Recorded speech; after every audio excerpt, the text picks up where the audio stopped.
The night Adrian Vale told the woman he loved to delete his number and never call again, he thought he was protecting his empire. He was wrong. 4 years later, standing in a Seattle park, watching two little boys who had his eyes, his jaw, his exact smile, Adrian realized what he'd really done. He'd erased himself from their lives before they even existed. Now Maya Brooks, the woman he destroyed, stood between him and the sons he never knew he had. And she had every reason to keep that door locked forever. Want to know if love can survive the unforgivable? Stay until the end, hit that like button, and comment what city you're watching from. I want to see how far this story travels. The rain came down hard the night Adrian Vale made the worst decision of his life. He sat in his penthouse office, 43 floors above the Seattle streets, staring at his phone. Maya's name glowed on the screen. Third call in an hour. He let it ring out, watched it go to voicemail, then blocked the number entirely. Done? Richard Carver stood by the window, Adrian's business partner and the closest thing he had to family. 15 years older, sharp as a knife, and completely ruthless when it came to protecting Vale Industries. Done. Adrian set the phone face down on his desk. Good. The Kellerman merger closes Monday. Can't have any distractions. Adrian nodded, but his throat felt tight. Distractions. That's what Richard called Maya. A distraction. A liability. A poor girl from the wrong side of town who worked double shifts at a diner and somehow made Adrian forget about quarterly reports and board meetings every time she smiled. You did the right thing, Richard said, pouring himself a scotch from Adrian's bar cart. In 5 years, you won't even remember her name. But Adrian already knew that was a lie. He met Maya Brooks 6 months earlier at a charity gala he didn't want to attend. She wasn't supposed to be there. She was filling in for a sick catering staff member, carrying champagne trays in a borrowed uniform that didn't quite fit. He noticed her because she was the only person in the room who looked as uncomfortable as he felt. You okay? He asked when she nearly dropped her tray, avoiding a drunk hedge fund manager. Fine. Great. Living the dream. She steadied the glasses, gave him a quick professional smile. Champagne. I hate champagne. Smart man. She glanced around, then lowered her voice. Between us? This batch tastes like expensive regret. He laughed. Actually laughed. Something he hadn't done in months. Adrian Vale. He extended his hand. She hesitated, then shook it. Her grip was firm, her palms slightly calloused. Working hands. Real hands. Maya Brooks. And I already know who you are. Your face is on the building across from the diner where I work. Sorry about that. Don't be. The resemblance is terrible. You look way more miserable in person. That was it. That moment. When Maya Brooks, who had every reason to be intimidated by him, decided to treat him like a regular human being instead of a billionaire. They talked for 20 minutes while she was supposed to be working. She told him about her photography hobby, how she wanted to open a gallery someday but couldn't afford the dream yet. He told her about hating the family business, about feeling trapped in a legacy he never chose. So quit, she said simply. Can't. Too many people depending on me. That's not the same as wanting to stay. He asked for her number. She gave it to him, even though she probably shouldn't have. Their first date was pizza in a place so small, Adrian had to duck through the doorway. She laughed at his terrible jokes. He listened to her talk about light and composition and the way shadows told stories.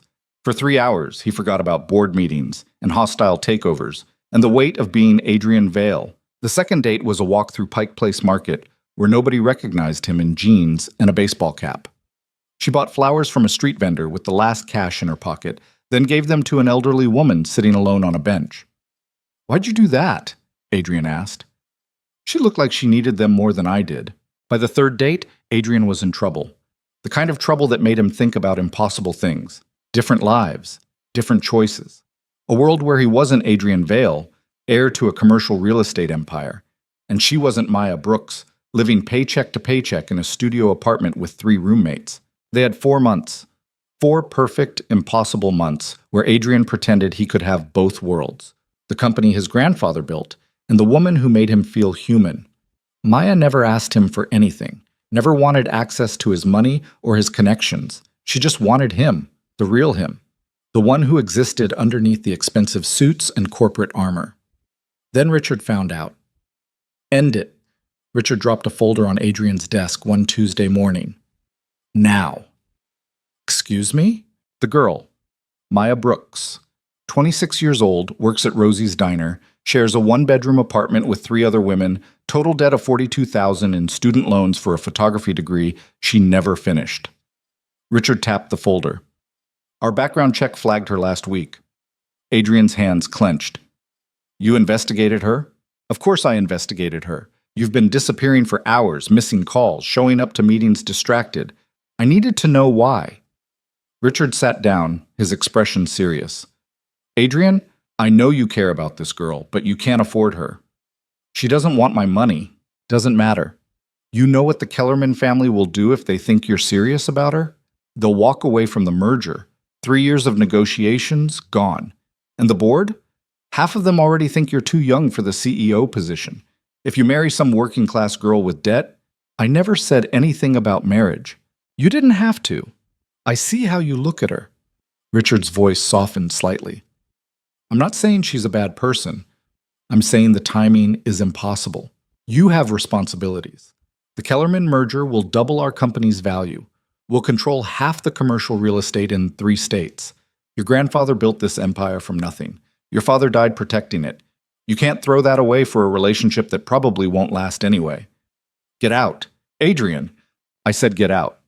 Richard left. But his words stayed. Adrian tried to ignore them. He really did. He showed up for his date with Maya that night, took her to a gallery opening she'd been excited about for weeks. She wore a dress she'd found at a thrift store, and somehow made it look like it was designed for her. Every guy in the room noticed her. She only noticed the art. Look at the composition. She pulled him toward a black and white photograph of a city street. See how the photographer used the light? It's not just a picture, it's a feeling. Adrian looked at her instead of the photograph. Yeah, I see it. She caught him staring. What? Nothing. You're just really beautiful when you talk about things you love. She blushed. Actually blushed. Shut up. I'm serious. You're biased. Completely. He kissed her right there in the gallery, in front of everyone, and didn't care who saw. But later that night, lying in her tiny bedroom while she slept beside him, Adrian couldn't stop thinking about Richard's words. The Kellerman merger. The board. His responsibilities. His father's legacy. His father died when Adrian was 19, driving home from a business meeting at 2 in the morning because he never stopped working. Heart attack behind the wheel. The company almost collapsed before Adrian could finish college. He spent his entire 20s rebuilding what almost fell apart, proving he deserved the name on the building. Could he really risk all of that? For what? Love? The thought felt absurd and essential at the same time. Maya stirred beside him. You okay? Fine. Go back to sleep. You're thinking too loud. She propped herself up on one elbow, studied his face in the darkness. Talk to me. It's nothing, work stuff. Adrian. She touched his face. I know something's wrong. I've known for weeks. You keep disappearing into your head. He wanted to tell her everything, about Richard's ultimatum, about the merger, about the impossible choice he was facing, but the words wouldn't come. I'm fine, he lied. I promise. She didn't believe him. He could see it in her eyes. But she let it go, curled back against him, and eventually fell back asleep. Adrian didn't sleep at all. The next morning, Richard called an emergency board meeting. The Kellerman family had heard rumors about Adrian's relationship. They wanted reassurance that Adrian was focused on business, not personal entanglements.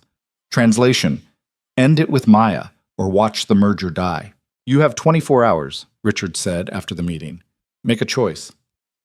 Adrian spent those 24 hours in hell. He knew what the smart choice was, the responsible choice, the choice his father would have made. End things with Maya now, cleanly, before it got more complicated. She'd be hurt, but she'd recover. She was strong.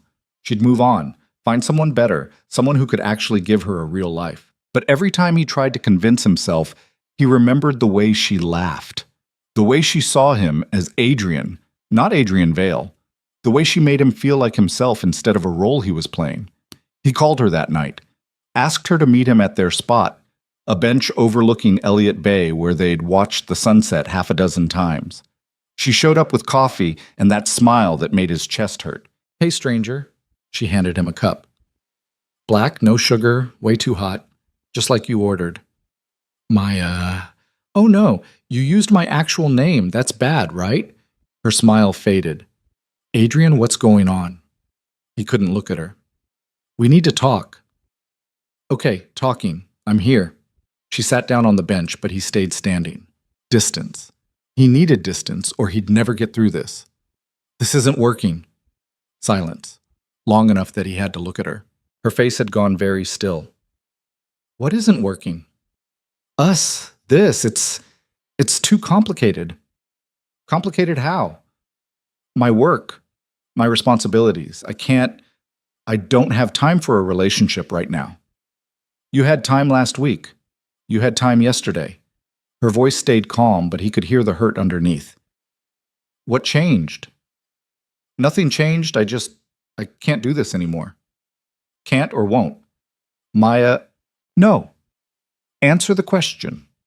She stood up now, facing him. Because 3 days ago you told me you were falling in love with me. So either you lied then or you're lying now. Which is it? His throat closed up completely. I'm sorry. That's not an answer. It's the only one I have. She stared at him for a long moment. He watched her cycle through emotions, confusion, hurt, anger, and finally something worse. Understanding. Someone got to you, she said quietly. Your partner, Richard. He told you to end this, didn't he? Adrian said nothing. Oh my God, he did. She laughed, but it sounded broken. What did he say? That I'm not good enough? That I'm a distraction? A liability?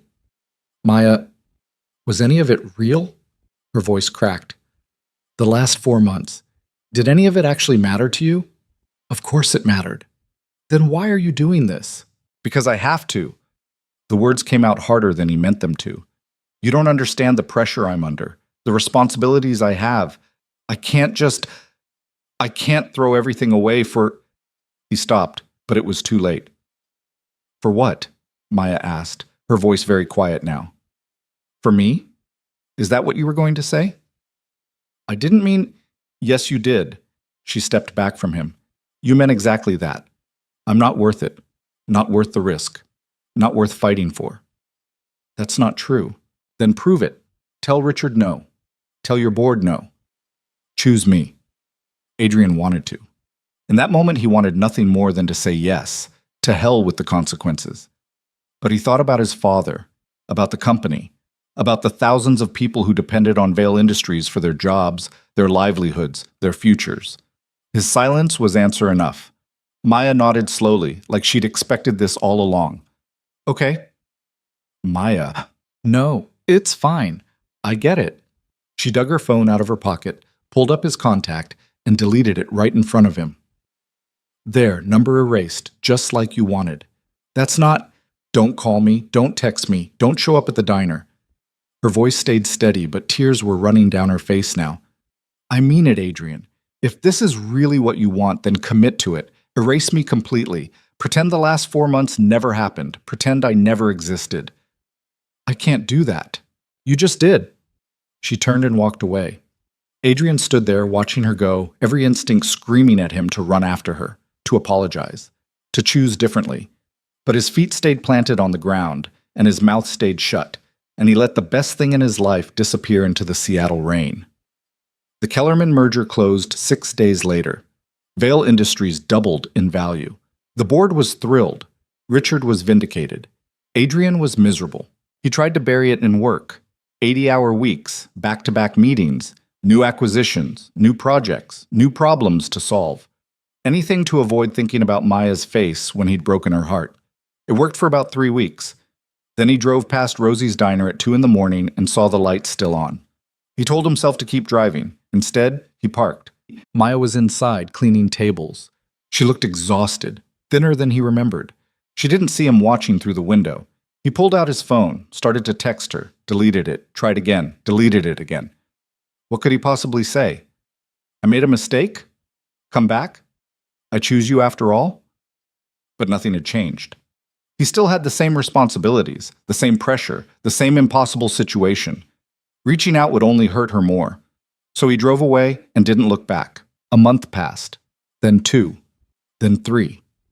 The pain dulled into a constant ache Adrian learned to live with. He dated other women, appropriate women from appropriate families with appropriate backgrounds. None of them made him laugh. None of them challenged him. None of them were Maya. Richard noticed the change in him. "You look terrible." "I'm fine." "You're not fine. You've lost weight. You're distracted in meetings. The board is starting to notice." "I said I'm fine." "This is about the girl, isn't it? Maya." Adrian didn't answer. Richard sighed. "Adrian, you did the right thing. You know you did. Sometimes the right choice still hurts." "Does it ever stop?" "Eventually." Richard poured them both a drink. "Give it time. You'll move on. She already has." Adrian's head snapped up. "What?" "I saw her last week. At that coffee shop on Pine Street. She was laughing with some guy. Looked happy." Richard studied Adrian's reaction. "That's good, right? Means she's okay." Adrian felt sick. "Yeah, good." But it wasn't good. Nothing about any of this was good. 4 months became 5. 5 became 6. Adrian threw himself deeper into work, expanded the company into 3 new markets, acquired 2 competitors, made another $100 million he didn't need and couldn't enjoy. The 1-year anniversary of their breakup came and went. Adrian spent it alone in his penthouse, drinking expensive scotch and looking at the city below. Somewhere down there, Maya was living her life. Maybe with that guy Richard had seen. Maybe happy. Maybe she'd forgotten all about Adrian Vale and the 4 months they'd spent together. He hoped so. He really did. But late at night, when he couldn't sleep, Adrian would pull up the photos he'd secretly kept on his phone. Maya laughing at Pike Place Market. Maya explaining composition at the gallery. Maya asleep in his bed, her hair spread across the pillow. He'd deleted her number like she asked, but he'd never been able to delete the pictures. 2 years passed. Then 3. Then 4. Adrian was 32 now, richer than ever, more successful than his father had ever been. Completely alone. He told himself he was fine with it. This was the life he'd chosen. The company was thriving. His employees were happy. The Vale name meant something again. But sometimes, driving through the city late at night, Adrian would find himself on Maya's street. He never stopped, never got out of the car. He just drove past the old apartment building where she used to live, wondering if she was still there, wondering if she thought about him at all. She'd moved out 2 years ago. Adrian knew because he'd asked Richard to check. Not stalking, just keeping tabs, making sure she was okay. She'd moved to a small house in a neighborhood Adrian never had reason to visit. Richard reported that she seemed fine, working, living, moving on. Good, Adrian told himself. That's good. But his chest still felt hollow every time he thought about her. Then, on a random Tuesday in October, Adrian's whole world cracked open. He'd had a brutal morning, 3 meetings, 2 conference calls, 1 screaming match with a contractor who'd missed a deadline. He needed air, space, something other than his office walls. He drove to a park he'd never visited before, someplace quiet, someplace where nobody would recognize him or want something from him. It was nearly empty. Just a few people walking dogs, a couple of joggers, some kids on the playground. Adrian sat on a bench and closed his eyes, trying to remember the last time he'd felt anything other than tired. That's when he heard it, a laugh, bright and familiar and impossible. His eyes snapped open. 30 feet away, pushing 2 little boys on the swings, was Maya Brooks. She looked different, hair shorter, a few lines around her eyes that hadn't been there before. But still beautiful. Still her. Adrian's heart stopped. Then he saw the boys. 4 years old, maybe? Twins. Dark hair, same build, same jawline, same exact face Adrian saw in the mirror every morning. The world tilted sideways. One of the boys jumped off the swing, ran to Maya, wrapped his arms around her legs. She scooped him up, kissed his forehead, said something that made him giggle. The other boy called out, "Mama, watch this!" and pumped his legs higher on the swing. Mama. Adrian couldn't breathe. He stood up without meaning to, took a step forward, stopped. Maya hadn't seen him yet. She was focused entirely on the boys, pushing the one on the swing, holding the other on her hip. She looked tired, happy, complete, like a family. Adrian's family, his sons. The realization hit him so hard he had to sit back down. 4 years ago, when he told Maya to erase his number and never call again, she'd been pregnant, with his children, his twins, and she'd never told him, or had she tried? He remembered those calls the night he'd blocked her number. 3 calls. What if she'd been trying to tell him? What if he'd cut her off before she could say the words? Adrian felt sick. He watched Maya lift both boys now, one in each arm, and spin them around until they shrieked with laughter. Watched her set them down and race them to the slide. Watched her be everything, mother, father, entire world, for these two little boys who should have had him too. She'd done this alone for 4 years, while he'd been building towers and closing deals and feeling sorry for himself. Adrian stood up again. He had to talk to her, had to. Maya turned, saw him. Her face went white. For a long moment, they just stared at each other across the playground. 4 years collapsed into nothing. Every word unsaid, every choice unmade. One of the boys tugged on Maya's hand. "Mama, who's that?" Maya didn't answer. She just picked up both boys, turned around, and walked away, fast. "Maya!" Adrian called out before he could stop himself. She didn't turn back. "Maya, please." Oh! She broke into a run, carrying both boys toward the parking lot. Adrian ran after her. "Maya, wait, I just want to talk." She reached her car, an old sedan that had definitely seen better days, and shoved both boys into their car seats with shaking hands. Adrian caught up just as she slammed the back door. "Maya, stay away from us." Her voice was low, dangerous. "I mean it, Adrian. Stay the hell away. Those boys are none of your business. They look exactly like me." Coincidence. "Maya, you made your choice 4 years ago." She turned on him now, eyes blazing. "You told me to erase your number, to never call again. Well, I did. And now you don't get to just show up and—" "You were pregnant," Adrian's voice cracked. "When I ended things. You were pregnant, and you tried to tell me, and I blocked your number." Maya's face crumpled for just a second. Then her armor slammed back into place. "It doesn't matter now." "How can you say that? They're my sons." "No. They're my sons. Mine. I'm the one who held them when they were sick. I'm the one who worked double shifts to afford diapers. I'm the one who's been there every single day for 4 years while you were off building your empire." Her voice shook. "You don't get to be their father just because you share DNA." "I didn't know, You didn't want to know." A tear escaped down her cheek. "You made that very clear. I was a complication you couldn't afford. Well, guess what? So were they. And we survived just fine without you." She got in the car. "Maya, please, just let me—" She started the engine, threw the car into reverse, and drove away. Adrian stood in the parking lot, watching the taillights disappear, feeling like his entire foundation had just collapsed. He had sons, twin boys, 4 years old, and the woman he'd once loved, might still love, hated him with every fiber of her being. Adrian walked back to his car in a daze, sat behind the wheel, stared at nothing. Then he pulled out his phone and called Richard. "I need you to find an address for me." "Whose?" "Maya Brooks." Silence on the other end. Then, "Adrian, don't. Just find it. Now."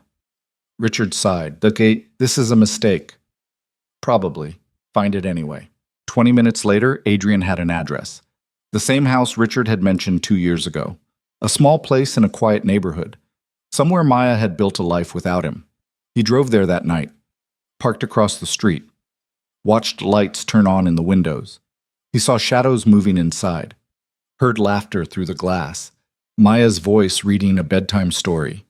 This was their life. The life he'd missed, the life he'd chosen to miss. Adrian sat in that car until midnight, then drove home to his empty penthouse and didn't sleep at all. The next night, he came back. And the next. And the next. He didn't knock on the door. Didn't approach the house, just watched from across the street like a ghost haunting his own future. He saw Maya leave for work in the mornings, dropping the boys at a neighbor's house. Saw her come home exhausted at night, still managing to smile when the twins ran to hug her legs. Saw her read stories, make dinner, give baths, tuck them into bed. She did everything alone. And Adrian, the man with enough money to solve almost any problem, couldn't fix the one he'd created. A week of watching turned into 2. Adrian knew it was creepy, knew it was wrong, but he couldn't stop. These brief glimpses through the window were the only connection he had to the family he'd lost. Then, on night 14, someone knocked on his car window. Adrian jumped. Maya stood outside, arms crossed, face hard. "Get out of the car." His heart hammered. "Maya," I said, "get out." He did. They stood on the dark street facing each other. Maya looked furious and scared and heartbroken, all at once. "How long have you been doing this?" she asked. 2 weeks. 2 weeks? You've been stalking my house for 2 weeks. I wasn't stalking, I needed to see them. You needed to see them, she repeated flatly. Okay, you've seen them. Now leave us alone. I can't. Why not? You did it pretty easily 4 years ago. The words hit like a slap. Adrian deserved it. I made a mistake. Yeah, you did, and I paid for it. Every single day for 4 years, I paid for your mistake. Her voice shook. Do you have any idea what it was like?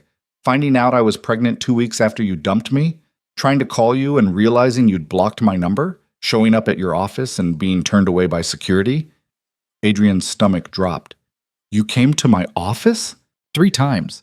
Your assistant said you were too busy to see me, that I should stop harassing you or she'd call the police. Maya's eyes filled with tears. So I stopped. I went home, and I figured out how to survive without you. Maya, I'm so sorry. Sorry doesn't change anything. Sorry doesn't pay the medical bills. Sorry doesn't wake up at 3 a.m. with sick babies. Sorry is just a word that makes you feel better. She turned to walk away. I want to know them, Adrian said. The boys, my sons. I want to be part of their lives.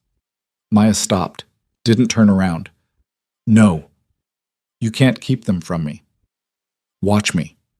I could get a lawyer, demand custody rights. She whirled back.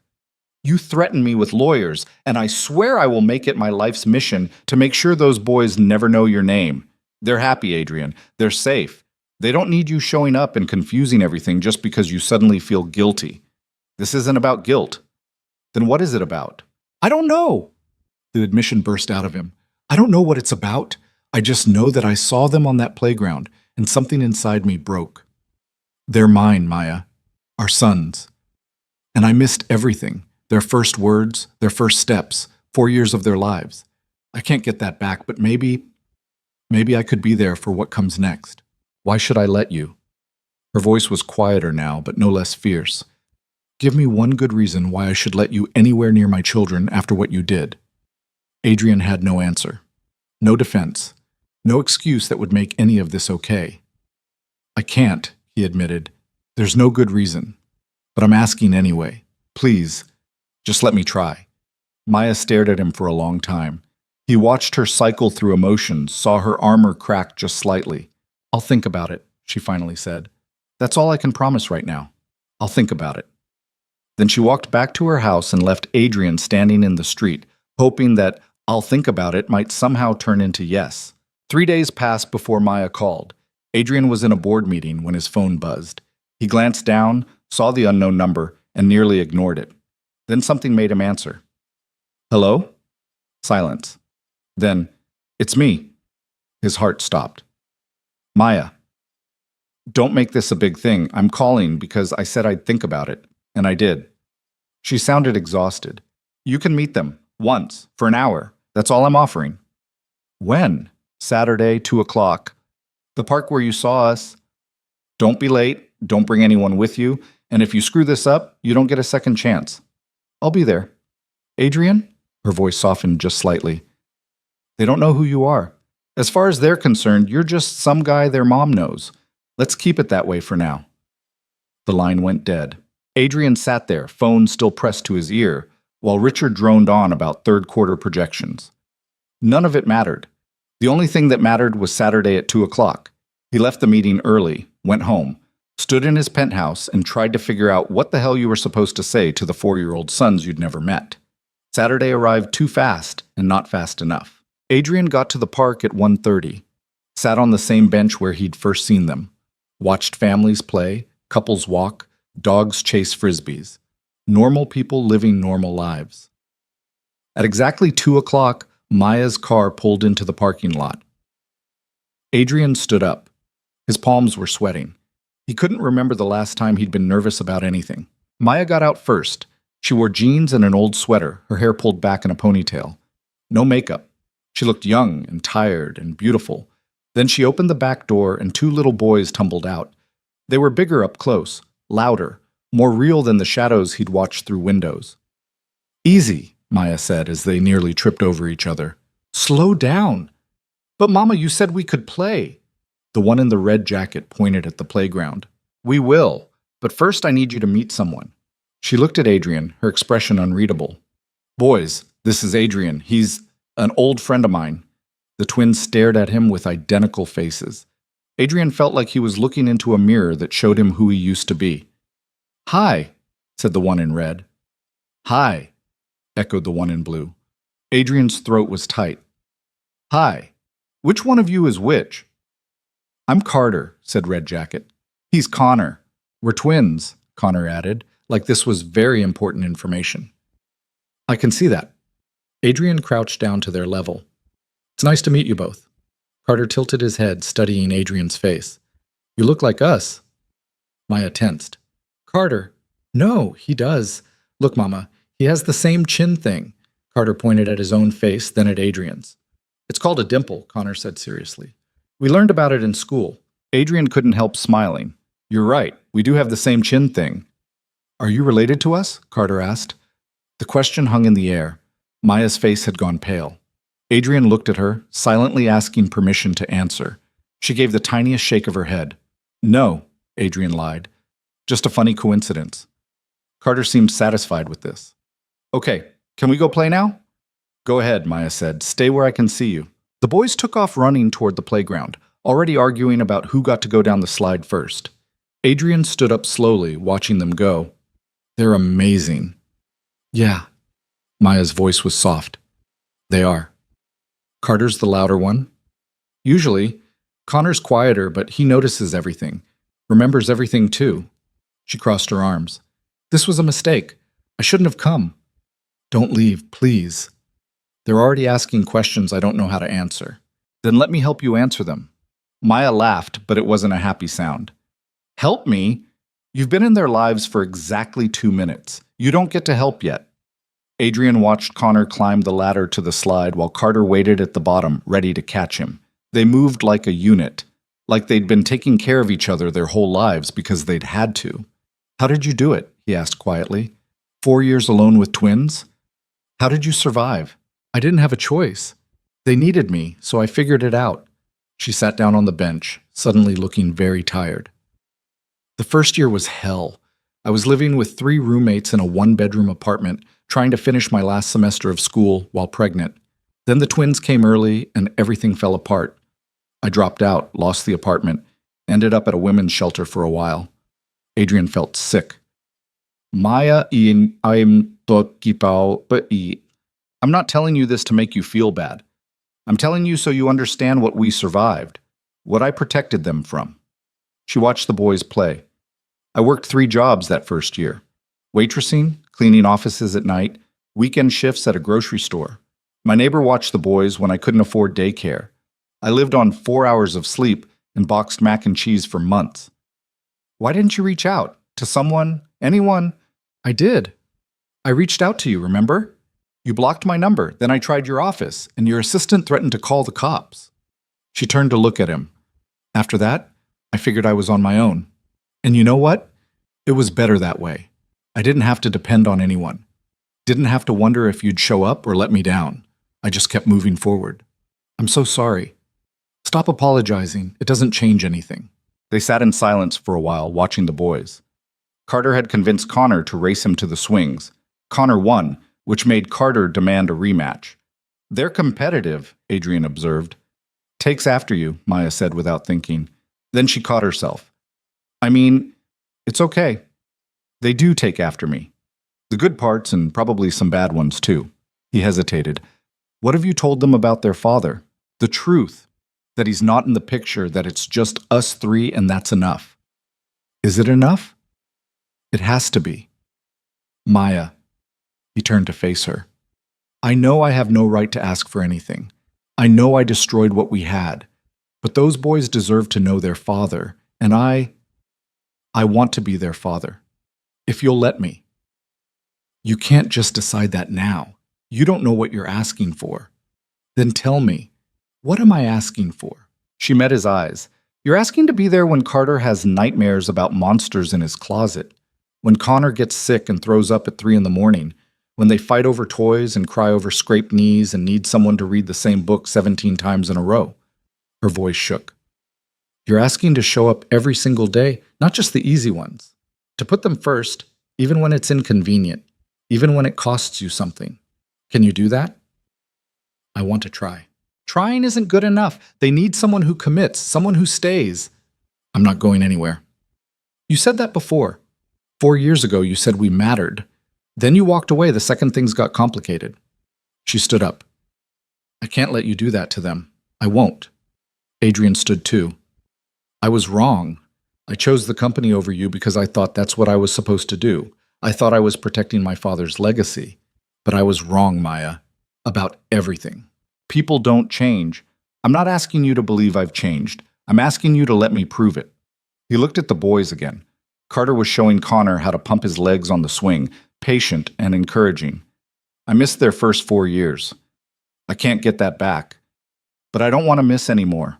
Maya followed his gaze. Her expression softened slightly. They ask about you sometimes. Not you specifically, but their dad. Why they don't have one like other kids. I tell them we're a different kind of family, and that's okay. But Carter, especially, he wants a dad. He sees other kids with their fathers and asks why he can't have that too. The words hit Adrian like a punch. What do you say? That some things don't work out the way we plan, but that doesn't mean we're not enough. She wiped her eyes quickly. I hate lying to them. I hate that I have to. Then stop. Tell them the truth. What truth? That their father chose money over them before they were even born? That he told their mother to erase his number and never call again? Maya's voice rose. How is that better than what they believe now? Because at least it's honest. And because I'm here now, trying to make it right. You can't make this right, Adrian. You can only move forward and hope that's enough. Carter called out from the swings. Mama, watch how high I can go. Maya waved. I see you. Be careful. Connor was watching them from across the playground, his expression serious and thoughtful. Too thoughtful for a 4-year-old. He knows something's up, Maya said quietly. Connor always knows. He's smart. Too smart sometimes. She sighed. Okay, here's the deal. You want to be in their lives? Fine. But we do this slow. Really slow. You don't get to be dad overnight. You don't get to show up with expensive toys and try to buy their love. You start as my friend, and we see where it goes from there. Deal. I'm not kidding about slow, Adrian. One wrong move, one sign that you're not serious about this, and I pull the plug. Their stability matters more than your guilt. Understood. And you don't tell anyone yet. Not Richard, not your board, nobody. The last thing I need is your business partner trying to make this complicated. Adrian hesitated. Richard would lose his mind if he found out. But Maya was right. Okay. I mean it. I said okay. They watched the boys for a while longer. Carter had moved on to the monkey bars while Connor was collecting pine cones near the edge of the playground. He likes organizing things, Maya said, seeing Adrian watch Connor. Lines everything up by size, drives Carter crazy because he's chaos personified. Opposites. Completely. But they balance each other out. She smiled slightly. Carter pushes Connor to be braver. Connor keeps Carter from doing stupid, dangerous things. Most of the time. Most of the time? Last week, Carter decided they should build a fort by hanging bed sheets from the ceiling fan. Connor told him it was a bad idea. Carter did it anyway. The fan came down. Nobody got hurt, but my security deposit is gone. Adrian laughed. Actual, real laughter. It felt strange and good. Sounds about right. You think it's funny now. Wait until you're the one cleaning up the mess. The hour passed too fast. Carter and Connor played while Adrian and Maya sat on the bench, trading stories. She told him about their first words, their first steps, the time they got into her makeup and painted the bathroom. He listened to everything, trying to memorize details he should have witnessed himself. When Maya's phone alarm went off, she stood up. Time's up. Already? I said 1 hour. I meant 1 hour. She called to the boys. Carter, Connor, time to go. Aw, Mama, 5 more minutes, Carter pleaded. Now. They came running over, faces flushed from playing. Connor had pockets full of pine cones. Did you have fun? Maya asked. Yeah. Carter looked at Adrian. Are you coming back? Adrian glanced at Maya. She gave a tiny nod. If your mom says it's okay, then yes. Cool. Carter seemed pleased with this answer. Connor just watched Adrian with those two knowing eyes. They walked back to the parking lot together.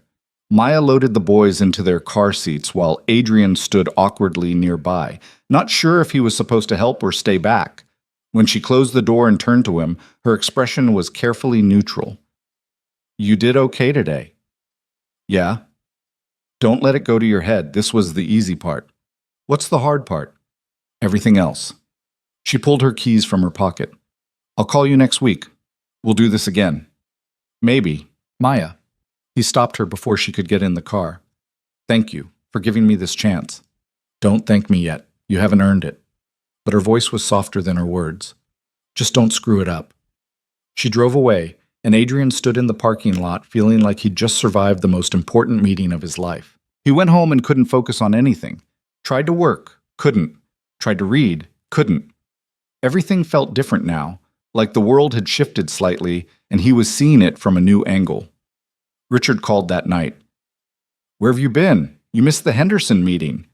Something came up. What something? Personal. Adrian, I'm not discussing this, Richard. Handle Henderson. I'll catch up Monday. He hung up before Richard could argue. Monday came, and Adrian couldn't think about anything except when Maya would call. Tuesday passed. Wednesday. Thursday. By Friday, he was convinced she'd changed her mind, that she'd decided he wasn't worth the risk, that he'd never see his sons again. Then his phone rang. Unknown number. Hello? It's me. Maya sounded stressed. I need a favor. Anything. My babysitter canceled last minute, and I have a shift at the diner tonight I can't miss. I know this is asking a lot, but I'll watch them. Silence. You sure? Absolutely. More silence. This isn't like the park, Adrian. This is real parenting. Dinner, bath, bedtime routine. They can be a lot. I can handle it. If anything goes wrong, I'll call you immediately. I promise. She gave him her address. Be here at 5. Don't be late. Adrian showed up at 4:45. Maya answered the door looking frazzled. Her uniform was wrinkled, her hair half up, and she was still putting in earrings. You're early. Didn't want to risk traffic. She let him in. The house was small but clean, toys everywhere, drawings on the fridge, the kind of mess that meant people actually lived here.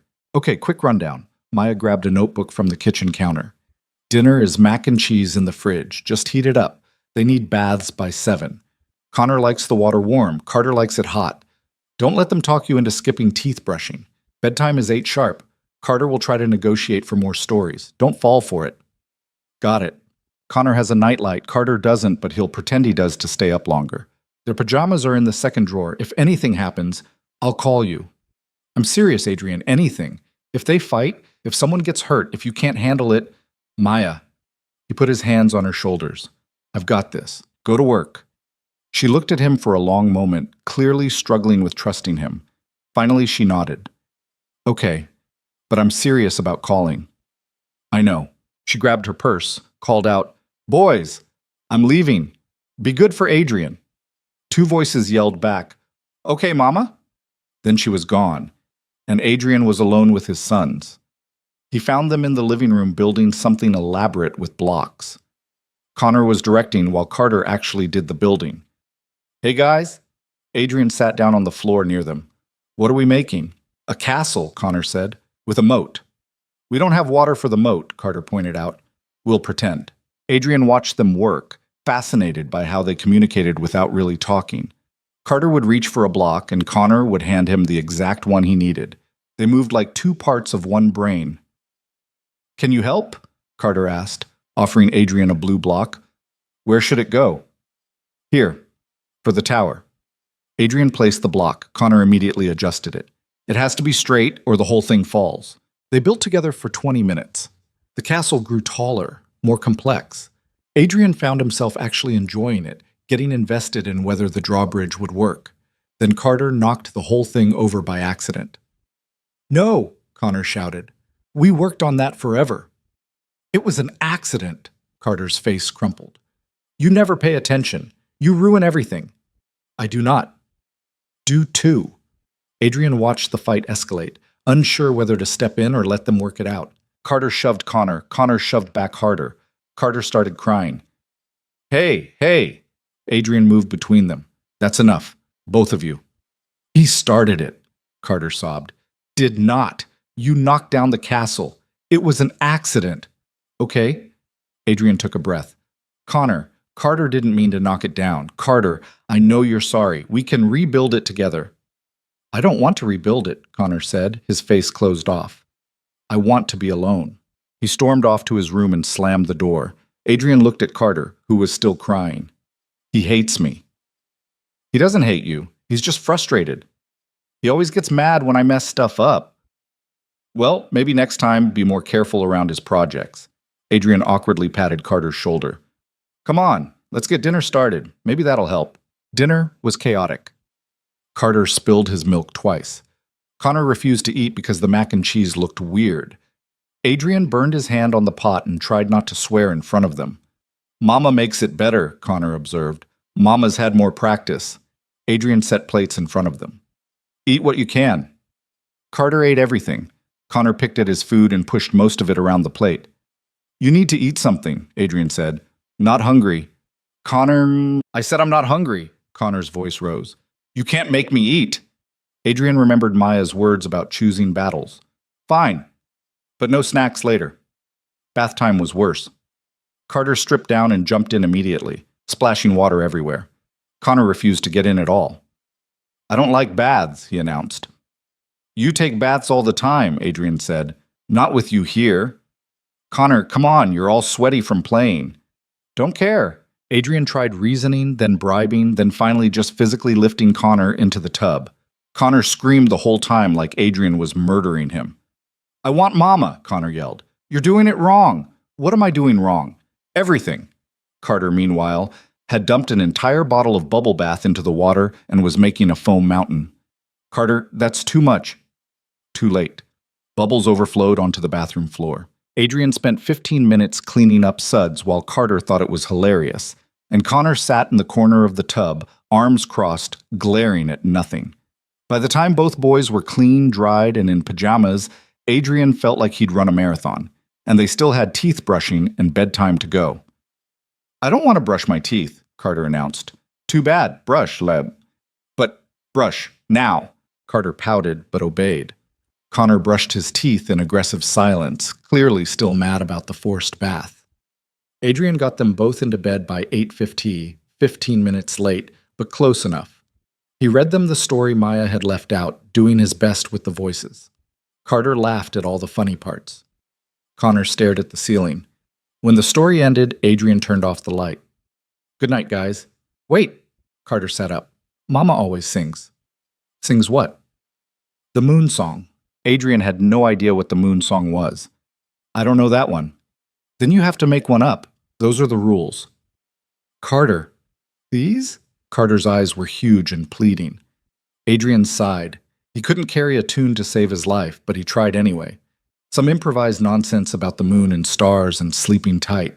His voice cracked on half the notes. Carter giggled. You're bad at singing. Thanks, kid. But it was okay. You can sing it again tomorrow. Adrian smiled. We'll see. Now go to sleep. Okay. Carter snuggled into his pillow. Good night, Adrian. Good night, Carter. Adrian turned to leave and found Connor watching him from the other bed. You're not our dad, Connor said quietly. The words hit harder than Adrian expected. No, I'm not. Then why are you here? Because your mom asked me to help. Connor studied him with those two old eyes. I think you're lying. About what? About why you're here? About who you are? Connor rolled over, facing the wall. But I don't care. You'll leave anyway. They always do. Adrian stood in the doorway, throat tight. Who always leaves? But Connor didn't answer. Adrian went downstairs and collapsed on the couch. His shirt was soaked from bath time. His hand still hurt from the burn. His head was pounding. His phone buzzed. Maya. How's it going? They're alive, both of them, fed, bathed, and in bed. Any disasters? Define disaster. He heard her laugh. That bad? I may have traumatized Connor during bath time, and my singing voice scarred Carter for life. But overall, I think we survived. Welcome to parenting. She sounded lighter than before, less stressed. I'll be home in an hour. You can leave if you want. I'll wait. She showed up at 10:30, looking exhausted. Adrian had cleaned up the kitchen and picked up the toys, trying to make the house look less like a war zone. Maya stood in the doorway, surveying the damage. You cleaned. Figured it was the least I could do.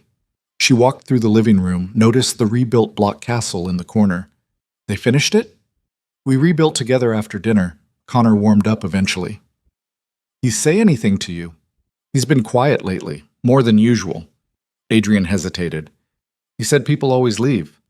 Maya's face fell. Oh. Who was he talking about? She sat down heavily on the couch. A few months ago, I started seeing someone. Ben. Nice guy. Good job. Actually liked kids. He was around for about 6 weeks. The boys got attached. Then he decided he wasn't ready for an instant family and bailed. She rubbed her face. Connor took it hard. He's been waiting for the next person to leave ever since. Maya. That's why I need you to be sure, Adrian. I can handle you breaking my heart again. I survived it once. But if you walk away from them? She looked at him. That will destroy them. Especially Connor. I'm not going to walk away. You can't promise that. Yes, I can. People make promises all the time. Ben promised he wasn't going anywhere. Then he disappeared overnight. She stood up. You should go. It's late. Adrian stood too, but didn't move toward the door. What do I have to do to prove I'm not him? That I'm not going to bail? I don't know. Show up. Keep showing up. That's all anyone can do. He wanted to argue, to convince her, to make her see that he meant it. But he could see the exhaustion in her eyes, the weight of 4 years of doing this alone. Same time next week? He asked. She blinked. What? Next Friday? Same babysitting deal. I'll come over. You go to work. We make it a routine. Adrian, I'm showing up, Maya. Every week. As long as you'll let me. She stared at him for a long moment, then nodded slowly. Okay. Next Friday, 5 o'clock. I'll be here. He left feeling like he'd passed some kind of test, or maybe just survived the first round of many. The next week, he showed up at 4:45 again. Maya was ready this time, less frazzled. The boys were excited to see him. Bath time went smoother. Bedtime, too. Adrian even nailed the moon song. The week after that, Carter hugged him goodbye. Connor didn't, but he didn't glare either. Progress. By the 4th Friday, Adrian had the routine down. He knew Connor liked his sandwich cut in triangles, not squares. That Carter needed exactly 3 bedtime stories. That they both hated broccoli but would eat it if you called it tiny trees. Small things, normal things, the kind of things fathers were supposed to know. Maya started staying out a little longer each time, testing whether Adrian could handle it. He always could. Then one night she came home and found Adrian asleep on the couch, Carter curled up against his side, Connor on the other. All 3 of them passed out watching a movie. She stood in the doorway for a long moment, just watching, then quietly took a picture with her phone before waking them up. After that, something shifted. Not forgiveness, not quite trust, but maybe the beginning of both. 2 months into their new routine, Carter asked the question Maya had been dreading. They were at the park again, their usual Saturday morning spot now. Adrian pushed Connor on the swings while Maya sat on the bench with Carter, who was supposed to be eating his snack but kept fidgeting instead. Mama? Is Adrian our daddy? Maya's heart stopped. She looked at her son, who was staring at her with those eyes that were too much like Adrian's, waiting for an answer she didn't know how to give. Why would you ask that? Because he looks like us, and he comes over all the time, and he knows all our stuff. Carter picked at his granola bar. Tommy at school said his dad comes over like that, so I thought maybe Adrian is ours too. Across the playground, Adrian had stopped pushing Connor. He wasn't looking at them, but Maya could tell he was listening. It's complicated, baby. That's what you always say when you don't want to answer. Carter's voice got smaller. Is he? Maya took a breath. She'd promised herself she wouldn't lie to them, that when this moment came, she'd tell the truth. But sitting here, watching her 4-year-old son try to understand something she barely understood herself, the truth felt impossibly cruel. Yes, she said quietly. Adrian is your father. Carter's face lit up. Really? Really? Does Connor know? Not yet. I wanted to talk to you both together, but Carter was already running toward the swings. Connor, Adrian's our dad. Mama said so. Connor stopped mid-swing, his face confused. Adrian caught the swing before it could hit Connor in the back. What? Connor looked at Maya, then at Adrian, then back at Maya. Is that true? Maya walked over slowly, very aware that every parent in the playground was probably watching now. Yes, it's true. But you said... Connor's face was doing something complicated. You said our dad wasn't in the picture. I know, I'm sorry. I should have told you sooner. Why didn't you? Connor's voice was sharp, too sharp. Why did you lie? I didn't lie exactly. I didn't know how to explain. You said people always leave. Connor turned to Adrian, his expression hard. Is that why you weren't here before? Because you left? Adrian crouched down to Connor's level. Yeah, I left.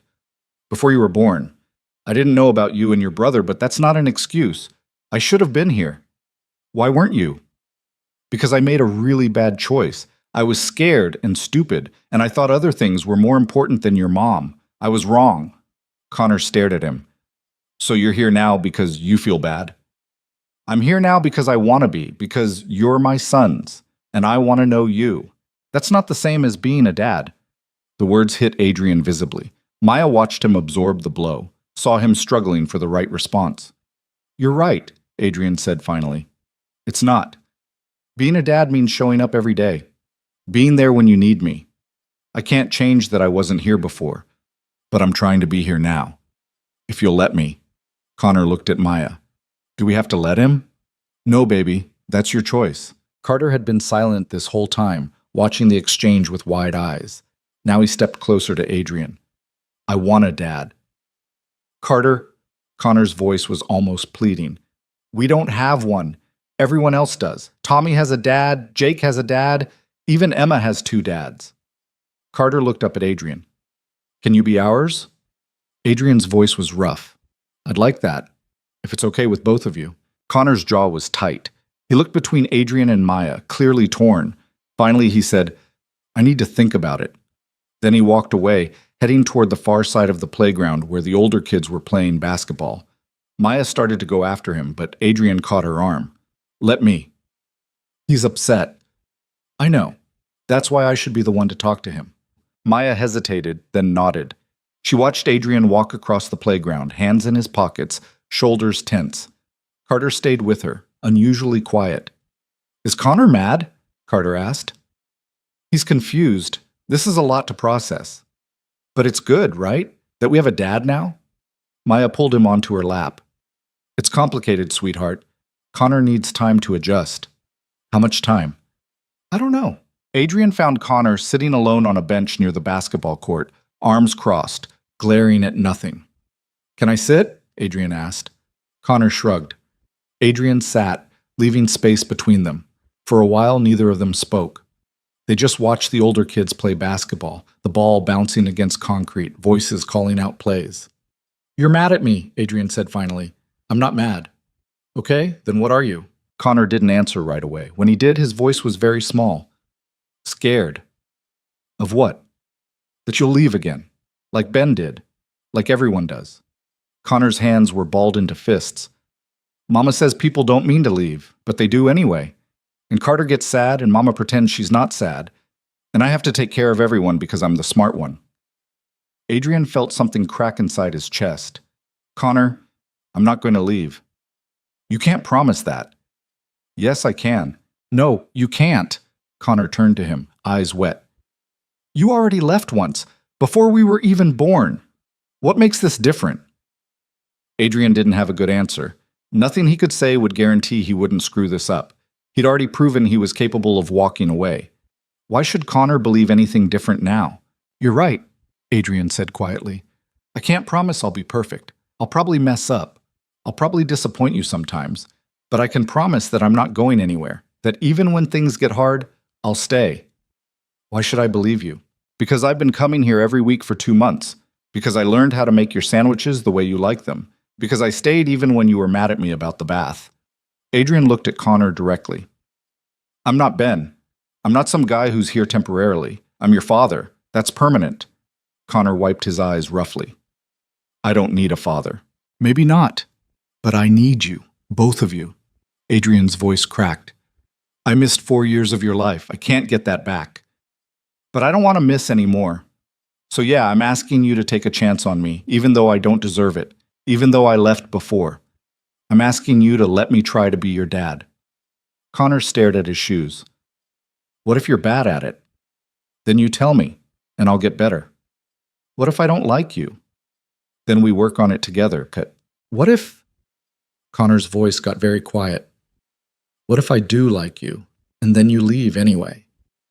There it was. The real fear. Not that Adrian would fail, but that Connor would care and then lose him anyway. Adrian wanted to promise it would never happen, wanted to guarantee he'd be here forever. But Connor was too smart for empty promises. Then I will have broken something really important, Adrian said honestly, and I'll spend the rest of my life regretting it. But Connor, I'm asking you to trust me anyway. I know that's hard. I know I haven't earned it. But I'm here, and I'm staying, and I'm not going to stop showing up. Connor was quiet for a long time. Then, barely audible. Okay. Okay? Okay? You can try. But if you mess up, I'm telling you. Connor looked at him. And I'm not calling you dad yet. You have to earn that. Fair enough? They sat in silence for a few more minutes. Then Connor asked, Do you actually like us? Or do you just feel bad? I actually like you. You're smart and careful, and you notice things other people miss. You remind me of myself when I was your age. Mama says I'm too serious. Nothing wrong with being serious. Carter says I'm boring. Carter thinks anyone who doesn't want to build forts out of furniture is boring. Doesn't make it true. Adrian hesitated. For what it's worth, I think you're pretty great, both of you. Connor didn't smile, but some of the tension left his shoulders. We should go back. Carter's probably driving Mama crazy with questions. They walked back together. Not holding hands, not quite comfortable, but together. Maya looked up when they approached, her face anxious. Adrian gave her a small nod. Not perfect, but okay. They were okay. That night, after the boys were in bed, Maya and Adrian sat on her front steps drinking coffee that had gone cold an hour ago. That was a mess, Maya said. Could have been worse. Connor cried himself to sleep. I know, I heard. Adrian stared at his coffee cup. I handled it wrong. You handled it fine. This was always going to be hard. She set her cup down. I should have told them sooner, prepared them better. I should have been here from the start. We can't keep doing this. The blame game doesn't help anyone. Adrian looked at her. Really looked at her. She had dark circles under her eyes. Her hands were rough from work. She carried the weight of 4 years alone, and somehow she was still here, still fighting for her kids, still giving him chances he didn't deserve. How do you do it? He asked. Do what? Stay this strong. After everything, you should hate me. I did hate you, for a long time. She pulled her sleeves over her hands. When I found out I was pregnant, I was terrified.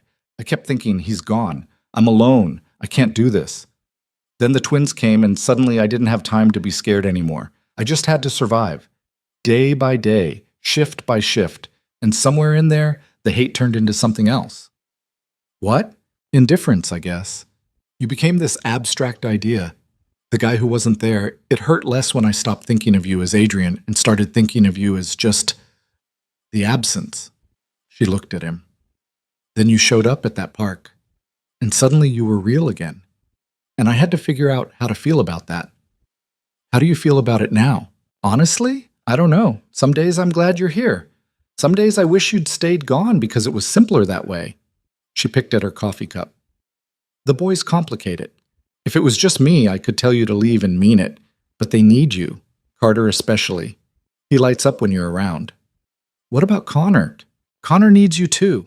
He just doesn't trust easily. Never has.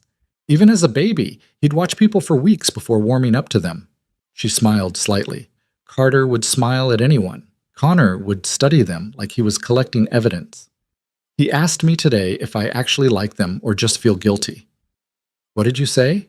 The truth, that I like them. Adrian set his cup down. I meant it, Maya. They're incredible kids, smart and funny and resilient. You did an amazing job raising them. We're not done yet. Plenty of time for me to screw them up. You won't. You don't know that. I make mistakes all the time. I lose my temper.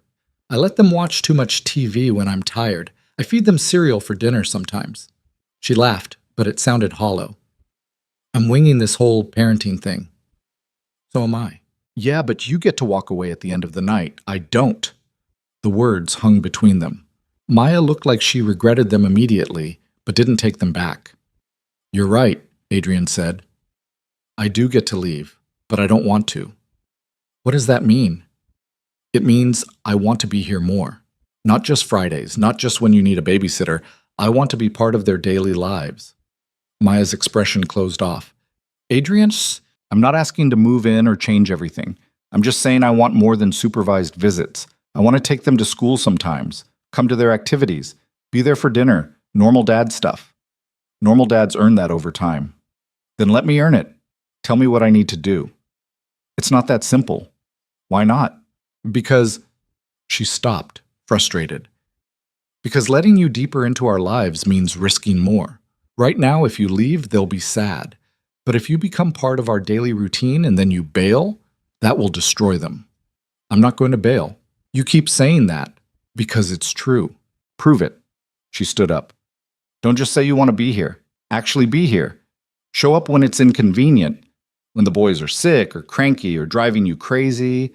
When there's no fun reward at the end. When it's just the hard work of being a parent. Okay. Okay. Yeah, okay. Tell me when and where and I'll be there. Maya stared at him like she was trying to find the catch. Just like that? Just like that. She shook her head slowly. I don't understand you. What's to understand? 4 years ago, you chose your company over me, over us. Now you're ready to drop everything to play house? I'm not playing anything, and I'm not choosing the company over you anymore. What about Richard, your board, the empire you were so desperate to protect? They'll adjust? Just like that? Just like that. Maya laughed, but there was no humor in it. You're either lying or delusional. I'm neither. I'm just done pretending work matters more than family. Easy to say when you haven't had to face the consequences yet. She was right. Adrian hadn't told Richard anything, hadn't explained the missing Fridays or the distracted meetings, hadn't mentioned that he had twin sons who were slowly becoming the most important part of his life. I'll tell Richard this week, Adrian said. Tell him what? Everything. About you, about the boys, about wanting to be in their lives. Maya's eyes widened. Adrian, don't. I have to. You're right. I can't keep doing this halfway. Either I commit to being their father or I don't. There's no middle ground. Richard will lose his mind. Probably. He'll try to stop you. He can try. Maya sat back down slowly. Why now? What changed? Connor asked me today if I actually liked them or just felt guilty. And I realized I couldn't answer him completely honestly while I'm still hiding them from everyone else. Like there's some secret I'm ashamed of. Adrian looked at her. I'm not ashamed. I'm proud. I want people to know I have sons, that I'm trying to be their father. Even if it costs you the company? Even then. She studied him for a long moment. You mean that? I do. You're insane. Maybe. But I'm also serious. Maya wrapped her arms around herself. If you do this, there's no going back. Once Richard knows, once your board knows, it becomes real. You can't just change your mind later. I don't want to change my mind. What if they make you choose, the company or us? I choose you, every time. You say that now, Maya. He turned to face her fully. 4 years ago, I chose wrong. I chose money and legacy and responsibility over the person I loved. I've regretted it every single day since. I'm not making that mistake again. She looked at him like she wanted to believe it but couldn't quite let herself. I need you to be sure. Because once the boys know you've told people, once they think this is permanent, you can't take it back without breaking them. I'm sure. Adrian? I'm sure, he repeated. I want this. I want them. I want to be their father, publicly, permanently, whatever it takes. Maya's eyes were wet. Okay. Okay? Okay. Tell Richard. Tell your board. Tell whoever you need to tell. She wiped her eyes. But if you change your mind, I won't. If you do, she continued, I will make sure you never see them again. I don't care what lawyers you hire or what rights you claim. You walk away from them now and you're done. Forever. Understood. They sat in silence for a while. Somewhere down the street, a dog barked. A car drove past. Normal neighborhood sounds. The kind of sounds Adrian never noticed from his penthouse. I'm scared, Maya admitted quietly. Of what? That I'm making a mistake, letting you in, trusting you. She looked at him. What if you hurt them? Then you get to say, I told you so, and hate me forever. That's not funny. I'm not joking. Adrian reached over and took her hand. She didn't pull away. I'm going to screw up, Maya. I'm going to make mistakes. I'm going to disappoint them sometimes. But I promise you, I will never intentionally hurt them, and I will never stop trying to be the father they deserve. Her hand was small in his, calloused from work, real and warm and alive. Okay, she said again, quieter this time. They sat like that until the coffee went completely cold and the streetlights came on. Then Maya pulled her hand away gently and stood up. It's late. You should go. Yeah. Adrian stood too. Same time Friday? Actually, she hesitated. Connor has a school thing Thursday morning, parent breakfast. If you want to come. To his school? Yeah, it's not a big deal. Just pancakes in the cafeteria and meeting his teacher. But if you want to start being more involved, I'll be there. What time? 8:30. I'll text you the address. Okay. Adrian headed to his car, then turned back. Maya? Yeah? Thank you for giving me another chance. She didn't answer, just gave him a small wave and went inside. Adrian drove home through empty streets, his mind racing. He had to tell Richard, tomorrow, before he lost his nerve. The next morning, Adrian showed up at the office at 7. Richard was already there, as always, reviewing reports in his corner office. We need to talk, Adrian said. Richard looked up, reading something in Adrian's expression. That bad? Depends on your perspective. Adrian closed the door. I have twin sons, 4 years old. I just found out about them 2 months ago. Richard went very still. Excuse me? Maya Brooks, the woman I dated 4 years ago. She was pregnant when I ended things. I blocked her number before she could tell me. Christ, Adrian. Richard set down his papers. Are you sure they're yours? They look exactly like me. That's not... They're mine, Richard. No question. Richard leaned back in his chair, processing. Okay. This is manageable. We get a paternity test to confirm, set up a trust fund, child support, keep it quiet. The board doesn't need to know. No. No? I'm not keeping them quiet.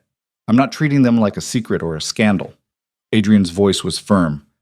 They're my sons. I want to be their father, publicly. Adrian, think about what you're saying. I have thought about it. The board will lose their minds, the investors. I don't care. You don't care? Richard stood up. You don't care that this could tank the Meridian deal? The Peterson Industries will walk if they think you're unstable? Then they walk. Adrian, I'm done choosing business over family. I did that 4 years ago, and it was the worst decision of my life. I'm not doing it again. Richard stared at him. You're serious. Completely. You're willing to risk everything your father built? Everything you've worked for? Yes. For what? A woman who kept your children from you for 4 years and 2 kids you barely know? Adrian's hands clenched. Watch it. I'm trying to save you from yourself. Richard's voice rose. You think this is some fairy tale? That you'll play house and everything will be fine. She hid your sons from you, Adrian, for 4 years, and now you're ready to throw away your career for her? She didn't hide them. I blocked her number. I refused to see her. This is my fault, not hers. You're being manipulated. Get out! Richard blinked. What? You heard me? Get out of my office. Adrian, I'm trying to help. Be it. No, you're trying to control me, like you've been doing for years, making decisions for me, telling me what I can and can't afford, who I should and shouldn't care about. Adrian's voice was ice. I'm done. I'm making my own choices now, And if you can't support that, then we have nothing more to discuss. Richard's face hardened. You're making a mistake. Maybe, but it's my mistake to make. The board won't stand for this. Then I'll step down. You'd give up the company? Just like that? If that's what it takes? Yes. Richard grabbed his briefcase. You're going to regret this. Probably, but I'll regret staying away from my sons more. Richard walked to the door, stopped. Your father would be disappointed. The words were meant to cut. They did. But Adrian didn't flinch. My father worked himself to death for this company, missed every important moment of my childhood, died alone in his car at 2 a.m. Adrian's voice was steady. I loved him, but I don't want to be him. Richard left without another word. Adrian sat alone in his office, his hands shaking slightly.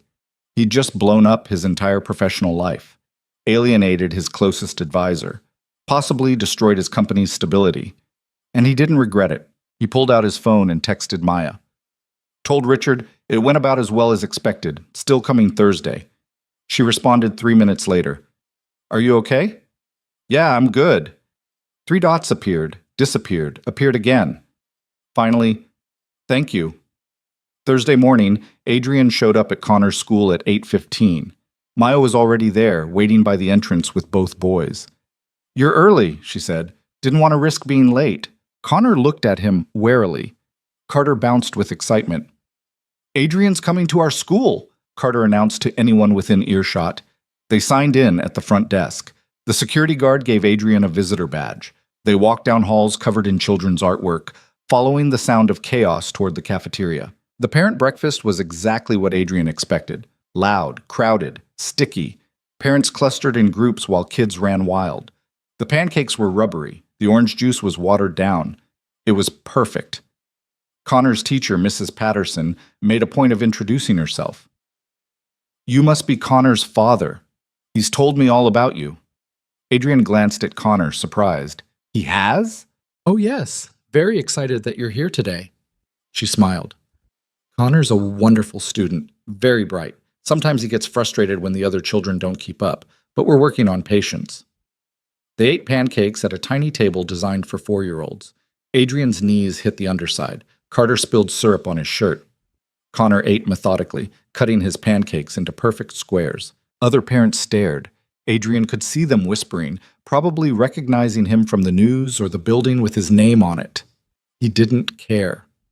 After breakfast, Mrs. Patterson invited parents to see the classroom. Connor showed Adrian his cubby, his desk, the reading corner where he liked to hide during free time. This is my favorite book, Connor said, pulling out a worn copy of a science book about space. I've read it 7 times. 7 times. It has good pictures. Adrian flipped through it. We could get you more books like this if you want. Connor looked at him carefully. You don't have to buy us stuff. I know, but I want to, if it's something you'd like. Connor considered this. Maybe. I'll think about it. Progress. Slow, careful progress. When it was time to leave, Carter hugged both Adrian and Maya goodbye. Connor didn't hug Adrian, but he did say, Thanks for coming. Anytime, Adrian said. Seriously, anytime you want me here, I'll be here. Connor nodded and ran off to join his class. Maya and Adrian walked out together, Carter between them holding both their hands. That went well, Maya said. Yeah, it did. Connor actually talked to you. I noticed. That's huge for him. They reached the parking lot. Carter ran ahead to Maya's car, leaving them alone for a moment. Thank you for inviting me, Adrian said. Thank you for coming. She unlocked her car. Same time Friday? Actually, I was thinking. He stopped. Never mind. Friday's good. What were you going to say? Nothing. It's stupid. Adrian. He took a breath. I was going to ask if I could come over for dinner one night this week. Nothing formal. Just dinner with you guys, like a family. Maya's expression shifted, something soft and scared and hopeful all at once. Okay, she said quietly. Wednesday, 6 o'clock. But you're helping cook. Deal. She got in her car. Carter waved from the back seat. Adrian waved back, watching them drive away. His phone buzzed. Richard. Board meeting Monday, 9 a.m. Mandatory attendance. Adrian deleted the message. Whatever happened Monday, he'd deal with it. Right now, he had dinner plans Wednesday and babysitting Friday and a whole future opening up in front of him. For the first time in 4 years, Adrian felt like he was exactly where he was supposed to be. Wednesday dinner never happened. Tuesday night, Maya called at 11:30, her voice shaking. "Connor's sick, really sick. I'm taking him to the ER." Adrian was out of bed before she finished the sentence. "I'm coming." "You don't have to." "What hospital?" She told him. He was there in 20 minutes. He found them in the waiting room.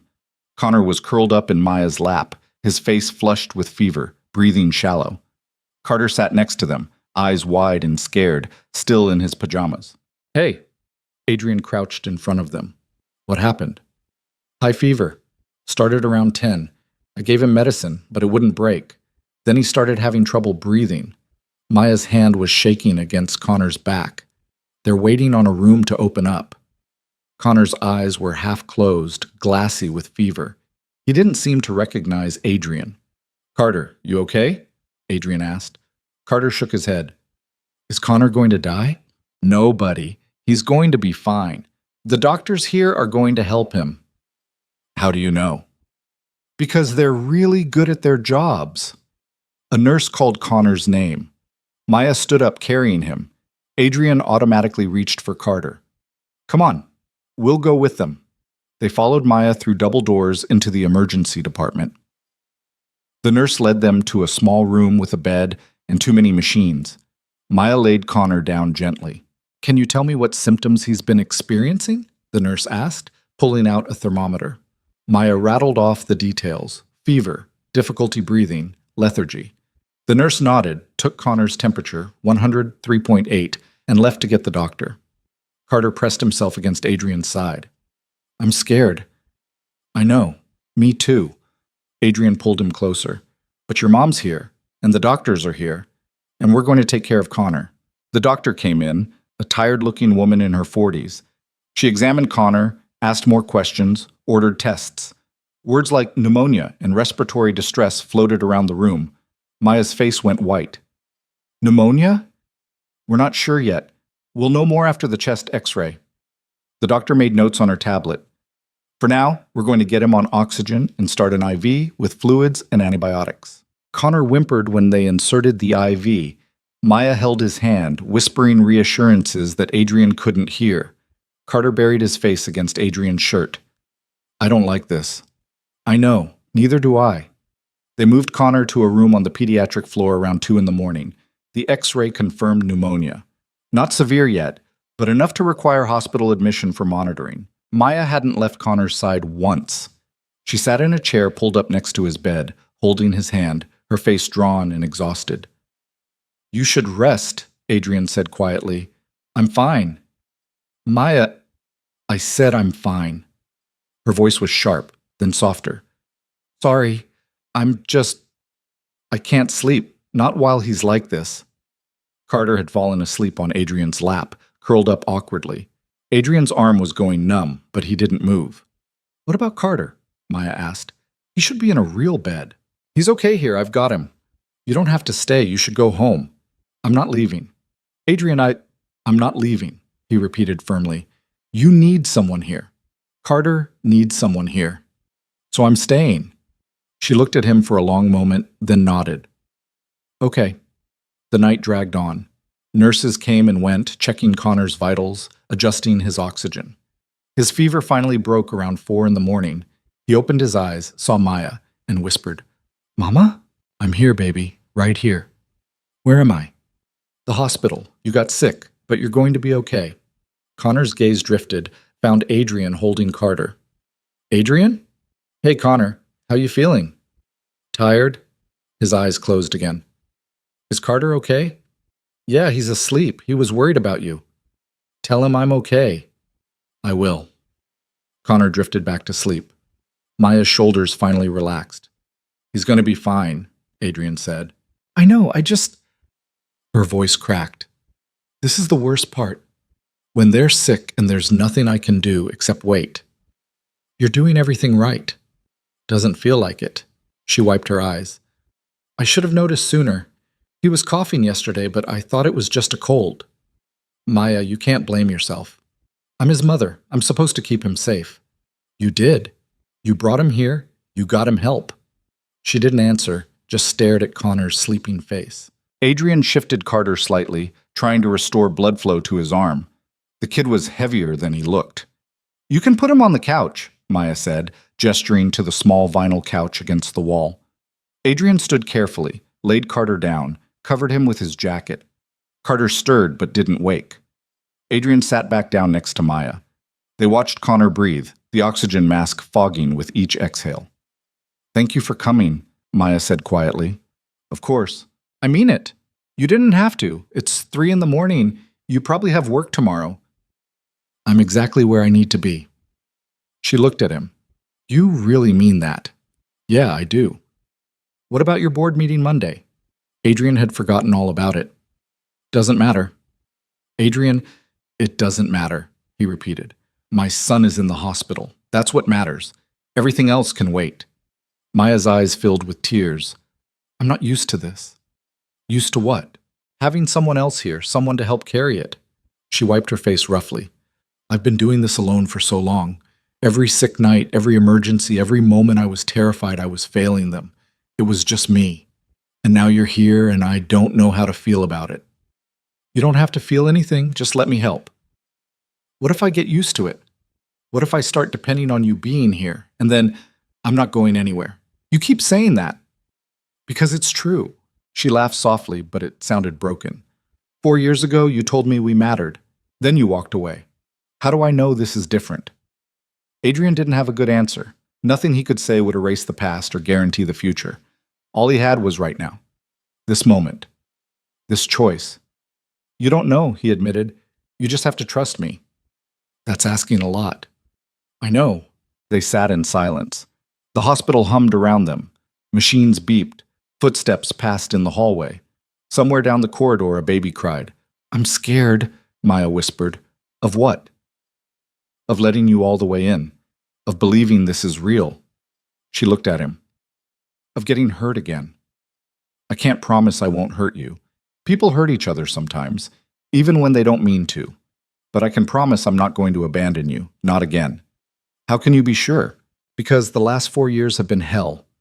I've had everything I thought I wanted, money, success, power, and I've been miserable. Because none of it mattered without you, without them. He gestured to the boys. I'm not walking away from this. I can't, even if I wanted to. Maya studied his face like she was trying to find the lie. Okay? Okay? Okay, I'll try to trust you, but you have to be patient with me because trusting people doesn't come easy anymore. I can do patient. She almost smiled. We'll see. The sun came up slowly. Gray light filtered through the hospital window. Connor's breathing had evened out. His color looked better. Carter woke up around 7, disoriented and cranky. Where are we? Hospital, buddy. Remember? Connor got sick. Carter sat up, saw Connor in the bed. Is he okay? He's sleeping. He's going to be fine. Can I see him? Maya gestured Carter over. He climbed onto her lap, staring at his brother with worried eyes. He looks weird with that thing on his face, Carter said. It's helping him breathe better. Does it hurt? No, baby. It doesn't hurt. Carter seemed satisfied with this.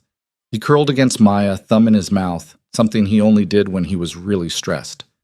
A nurse brought breakfast, rubbery eggs and toast. Carter ate everything. Maya picked at hers. Adrian drank terrible coffee and tried to stay awake. Connor woke up around 9, more alert this time. The first thing he said was, I miss school. Maya laughed, relieved. You're worried about school? Mrs. Patterson said perfect attendance matters. I think she'll understand. The doctor came by mid-morning. Connor's lungs sounded better. Fever was down. They wanted to keep him another day for observation, but he was improving. Can I go home today? Connor asked. Tomorrow probably, the doctor said. If you keep improving. Connor looked disappointed. I don't like hospitals. Nobody does, buddy, Adrian said. Will you stay? Connor asked, looking at Adrian. Adrian glanced at Maya. She nodded slightly. Yeah, I'll stay. What about work? Work can wait. Connor seemed to accept this. Okay. Maya's phone rang. She stepped into the hallway to answer it. Adrian could hear her voice through the door, talking to her boss at the diner, explaining she couldn't come in, probably losing the shift. When she came back, her expression was tight. Everything okay? Adrian asked. Fine, just work stuff. Did you lose your shift? It's fine. I said it's fine. She sat back down next to Connor. We'll figure it out. Adrian wanted to argue, to offer money, to fix it, but he could see from her face that she didn't want that kind of help. Not yet. Maybe not ever. The day crawled by. Connor dozed on and off. Carter got bored and restless. Maya tried to keep him entertained with coloring books a nurse brought, but Carter's attention span was short on a good day. In a hospital room, it was non-existent. I'm bored, Carter announced for the 10th time. I know, baby. Can we go to the playroom? I need to stay with Connor. But I'm bored. Maya looked exhausted. Adrian stood up. I'll take him. You sure? Yeah, we'll find something to do. Come on, Carter. They wandered the pediatric floor, found a small playroom with toys and books. Carter made a beeline for the blocks. Let's build something, he said. What should we build? A hospital, for toys. They built a sprawling toy hospital with block walls and action figure patients. Carter narrated elaborate medical emergencies while Adrian tried to keep up with the plot. This guy broke his leg skateboarding, Carter explained, holding up a superhero. And this one ate too much pizza and his stomach hurts. That's a lot of patients. It's a busy hospital. They played for an hour, then Carter got hungry. Adrian found a cafeteria, bought chicken nuggets and apple juice. Carter ate while swinging his legs under the table. Are you really our dad? Carter asked suddenly. Adrian had been dreading this question. Yeah, I am. Why weren't you here before? Because I made a bad choice. I left before you were born, and I didn't know about you and Connor. Mama said you didn't want us. The words hit like a physical blow. That's not true. I didn't know about you. If I had known, I would have been there. Carter considered this. Mama doesn't lie. She's not lying, she's telling you what she thought was true. I gave her good reason to think I didn't want a family, but I was wrong, and I'm really sorry. Do you want us now? More than anything. Even more than your work? Even more than my work. Carter ate a nugget thoughtfully. Mama works a lot. She's always tired. I know. Sometimes she cries at night. She thinks we don't hear, but we do. Adrian's chest tightened. Does she cry a lot? Sometimes, when the bills come, or when something breaks and she can't fix it. Carter looked up at him. Will you help her, so she doesn't have to cry? Yeah, buddy, I'll help her. Good, because she's sad a lot. She tries to hide it, but I can tell. They finished eating and went back to Connor's room. Maya was asleep in the chair next to Connor's bed, her head tilted at an uncomfortable angle, one hand still holding Connor's. Adrian picked up the blanket from the couch, draped it over her shoulders. She didn't wake. Connor was awake, watching cartoons on the TV with the sound turned low. Hey, Adrian whispered. How you feeling? Better. Still tired, though. That's normal. Your body needs rest to heal. Carter climbed onto the couch, immediately fell asleep. Hospital days were exhausting even when you weren't sick. Adrian sat down in the other chair. Connor looked at him, then at Maya. She stayed all night, didn't she? Connor asked. Yeah. She always does when we're sick. She loves you a lot. I know. Connor was quiet for a moment. You stayed too. Yeah. Why? Because I wanted to be here. Connor processed this. Ben never stayed. When Carter had the flu last year, Mama asked him to help and he said he had to work. I'm not Ben. I know. You're our dad. Connor said it matter-of-factly, like he was still getting used to the idea. Does that mean you'll always stay, when we're sick or scared or something? That's exactly what it means. What if we're sick a lot? I get pneumonia sometimes. The doctor said I have weak lungs or something. Then I'll be here a lot. What about your work? My work will adjust. Connor looked skeptical. Grown-ups always say that. Then they leave anyway. I'm not going to leave. How do you know? Because I've already left once, and it was the worst mistake of my life. I'm not making it again. Connor studied him with those two serious eyes. Okay, But if you do leave, I'm going to be really mad. Fair enough. They watched cartoons together in comfortable silence. Maya slept for another hour before waking up with a start, disoriented. What time is it? 2:30, Adrian said. Why didn't you wake me? You needed sleep. She rubbed her face, looked at Connor. How are you feeling, baby? Better? Can I have food? That's a good sign. She stood up, stretched. I'll ask the nurse. Connor was cleared for soft foods. Maya went to get him soup from the cafeteria. While she was gone, Adrian's phone buzzed. Richard. Board meeting started an hour ago. Where are you? Adrian had completely forgotten. He texted back, yeah, family emergency. Handle it. This is your company, Adrian. You can't just skip board meetings. Watch me. His phone rang. He declined the call. It rang again. He turned it off. When Maya came back with soup, she saw his dark phone screen. Everything okay? Fine. Was that work? It doesn't matter. Adrian, Maya, I'm here because I want to be here. Work can survive without me for one day. You're going to get in trouble. Probably. That doesn't bother you? Not as much as leaving would. She set the soup down, sat next to him. You're really not like other guys, are you? I don't know. Maybe I'm just trying to make up for lost time. That's a lot of time to make up for. Then I better get started. Connor ate his soup slowly. The doctor came by again in the evening. Connor's improvement was steady. They could probably go home tomorrow if his numbers stayed good overnight. Can Adrian stay again? Connor asked Maya. I don't think... Please. I sleep better when you're both here. Maya looked at Adrian. He shrugged. I can sleep anywhere. Okay, she said finally. He can stay. They settled in for another night. The nurses brought a cot for Adrian. It was about 3 feet too short, and the mattress was like sleeping on cardboard, but he didn't care. Carter and Maya shared the couch. Connor slept in the hospital bed. They turned off the lights around 9. Adrian lay awake, listening to the boys breathe. Connor's oxygen machine hummed. Carter snored softly. Maya shifted restlessly, probably as uncomfortable as Adrian was.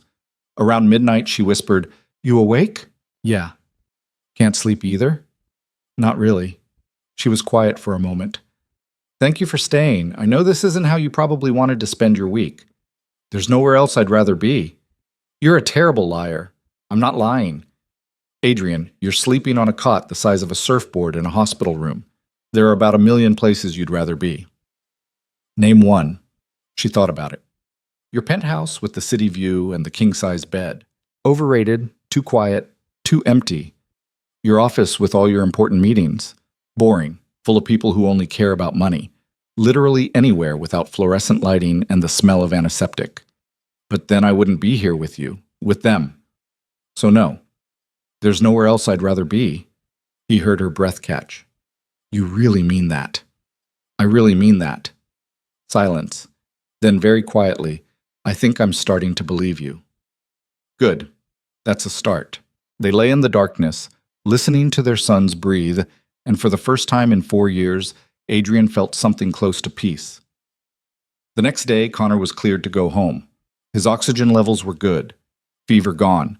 Still tired and weak, but improving. They loaded into Maya's car, Connor and Carter in their car seats, Adrian following behind in his own car. When they got to Maya's house, Adrian helped get the boys inside.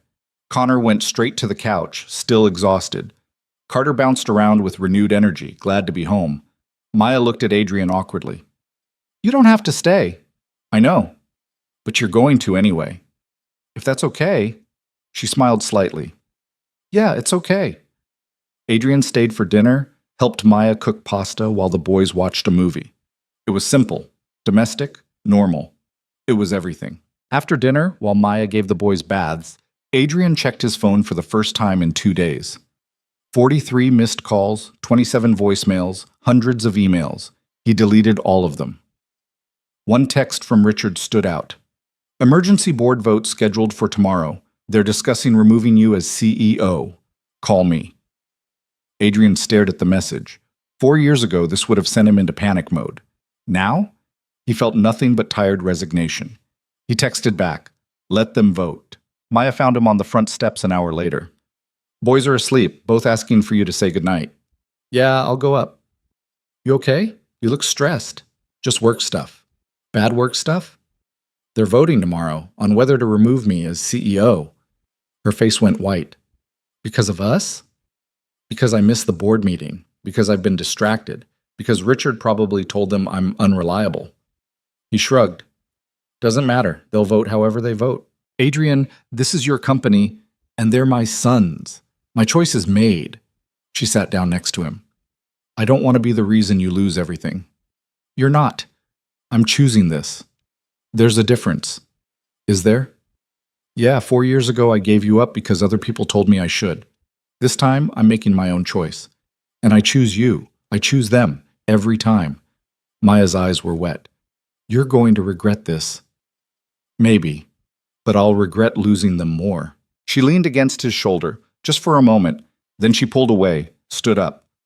Come on, the boys are waiting. Adrian went upstairs, said goodnight to Carter, who was already half asleep. Then Connor. You're coming back, right? Connor asked. Tomorrow. After school. I'll be here. Promise? Promise. Connor smiled. Actually smiled. The first real smile Adrian had seen from him. Good night, Dad. The word hit Adrian like lightning. Dad. Not Adrian. Dad. Good night, Connor. He made it to his car before the emotion overwhelmed him, sat in the driver's seat with tears running down his face, his hands shaking. Connor had called him Dad. 4 years of mistakes, 4 years of absence, and somehow, impossibly, his son had called him Dad. Adrian drove home to his empty penthouse and didn't sleep all night. Tomorrow the board would probably vote to remove him. Tomorrow his professional life might implode. Tomorrow everything could fall apart. But tonight, for the first time in 4 years, Adrian Vale had been called Dad, and that made everything worth it. The board meeting started at 9. Adrian showed up at 8:45. Richard was waiting outside the conference room, arms crossed. You actually came. Did you think I wouldn't? Honestly? Yes. Richard's expression was carefully neutral. You've been MIA for 3 days, missed 2 critical meetings, ignored every attempt to contact you. The board thinks you've lost your mind. Maybe I have. This isn't funny, Adrian. They're serious about the vote. Let them vote. You could lose everything your father built. My father built a company. I'm building a life. There's a difference. Adrian moved toward the conference room door. Are we doing this or not? Inside, 8 board members sat around the table, all men over 50, all wearing the same expression of disapproval. Adrian recognized the look. He'd seen it his entire life. The same look they'd given his father when he'd made risky decisions, the same look they'd given Adrian when he'd taken over at 23. He sat down at the head of the table. Let's get started. Marcus Peterson, the oldest board member and biggest shareholder after Adrian, leaned forward. Before we begin, I think we deserve an explanation. Where have you been? With my family. What family? You're not married, no children that we know of. I have twin sons, 4 years old. I've been at the hospital with one of them. Pneumonia. Silence. Complete shocked silence. Richard's face had gone pale. This wasn't how he'd wanted the board to find out. You have children? Peterson's voice was sharp. And you never disclosed this? I didn't know about them until 2 months ago. Their mother and we lost touch. She tried to contact me when she was pregnant. I blocked her number. Adrian met Peterson's eyes steadily. My mistake. One I'm spending every day trying to correct. This is exactly the kind of instability we were concerned about, another board member said. Secret children? Hospital visits during critical business negotiations? They're not secret. I just told you about them. And the mother? Who is she? Some kind of opportunist looking for a payout? Adrian's hands clenched under the table. Watch how you talk about her. Adrian, Richard warned. No, I'm not sitting here while you disrespect the mother of my children. Adrian stood up. Her name is Maya Brooks. She's been raising our sons alone for 4 years because I was too much of a coward to answer her calls. She works 2 jobs to keep a roof over their heads. She's the strongest person I've ever met. And she doesn't want my money. She wants me to be a father to our sons. So that's what I'm doing. At the expense of this company, Peterson said coldly. The company will survive. It always has. Not without leadership, not without someone who's committed. I am committed, just not only to this. Adrian gestured around the room. For years, I've given you everything. 80-hour weeks, canceled vacations, missed birthdays and holidays, and anything resembling a personal life. I built this company into something my father would be proud of, but I'm done sacrificing everything else for it. Then perhaps you're not the right person to lead us forward, Peterson said. Maybe I'm not. Adrian's voice was calm. So let's vote. You want me out? Vote me out. But understand something first. I'm not my father. I'm not going to work myself to death for a legacy that won't matter when I'm gone. My sons matter. Being there for them matters. If you can't accept that, then we don't belong working together anyway. He sat back down, waited. Peterson looked at the other board members. All in favor of removing Adrian Vale as CEO? 3 hands went up. Peterson's and 2 others. Opposed? 4 hands, plus Richard's, which surprised Adrian. 1 abstention. Peterson's face darkened. The motion fails. Mr. Vale retains his position as CEO. He stood up. But understand this, Adrian. Your father built this company on sacrifice and dedication. If you're not willing to make the same commitment, perhaps you should consider stepping down voluntarily. Or perhaps you should consider that there are different ways to lead, different priorities that matter just as much as profit margins. Adrian gathered his papers. My father died at 56 behind the wheel of his car, driving home from a meeting at 2 in the morning. He never saw me graduate college, never met anyone I dated, never knew what I wanted for my life because he was always too busy building this company. I loved him, but I'm not going to be him. He walked out before anyone could respond. Richard caught up with him in the hallway. That was reckless. That was honest. You almost lost everything. I kept everything that matters. Richard stared at him. I don't understand you anymore. I know. That's okay. Adrian stopped, turned to face him. Richard, you've been my mentor since I was 19 years old. You taught me everything about running this company. I'm grateful for that. But you also taught me that nothing matters more than the business. And I'm telling you now, you were wrong. Your father, my father is dead, Richard. He worked himself into an early grave. And for what?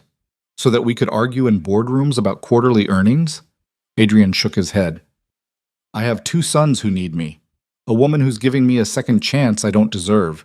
That matters more than any deal we're negotiating. What about Peterson? He'll fight you every step of the way now. Let him fight. I'll handle Peterson. How? You barely survived that vote.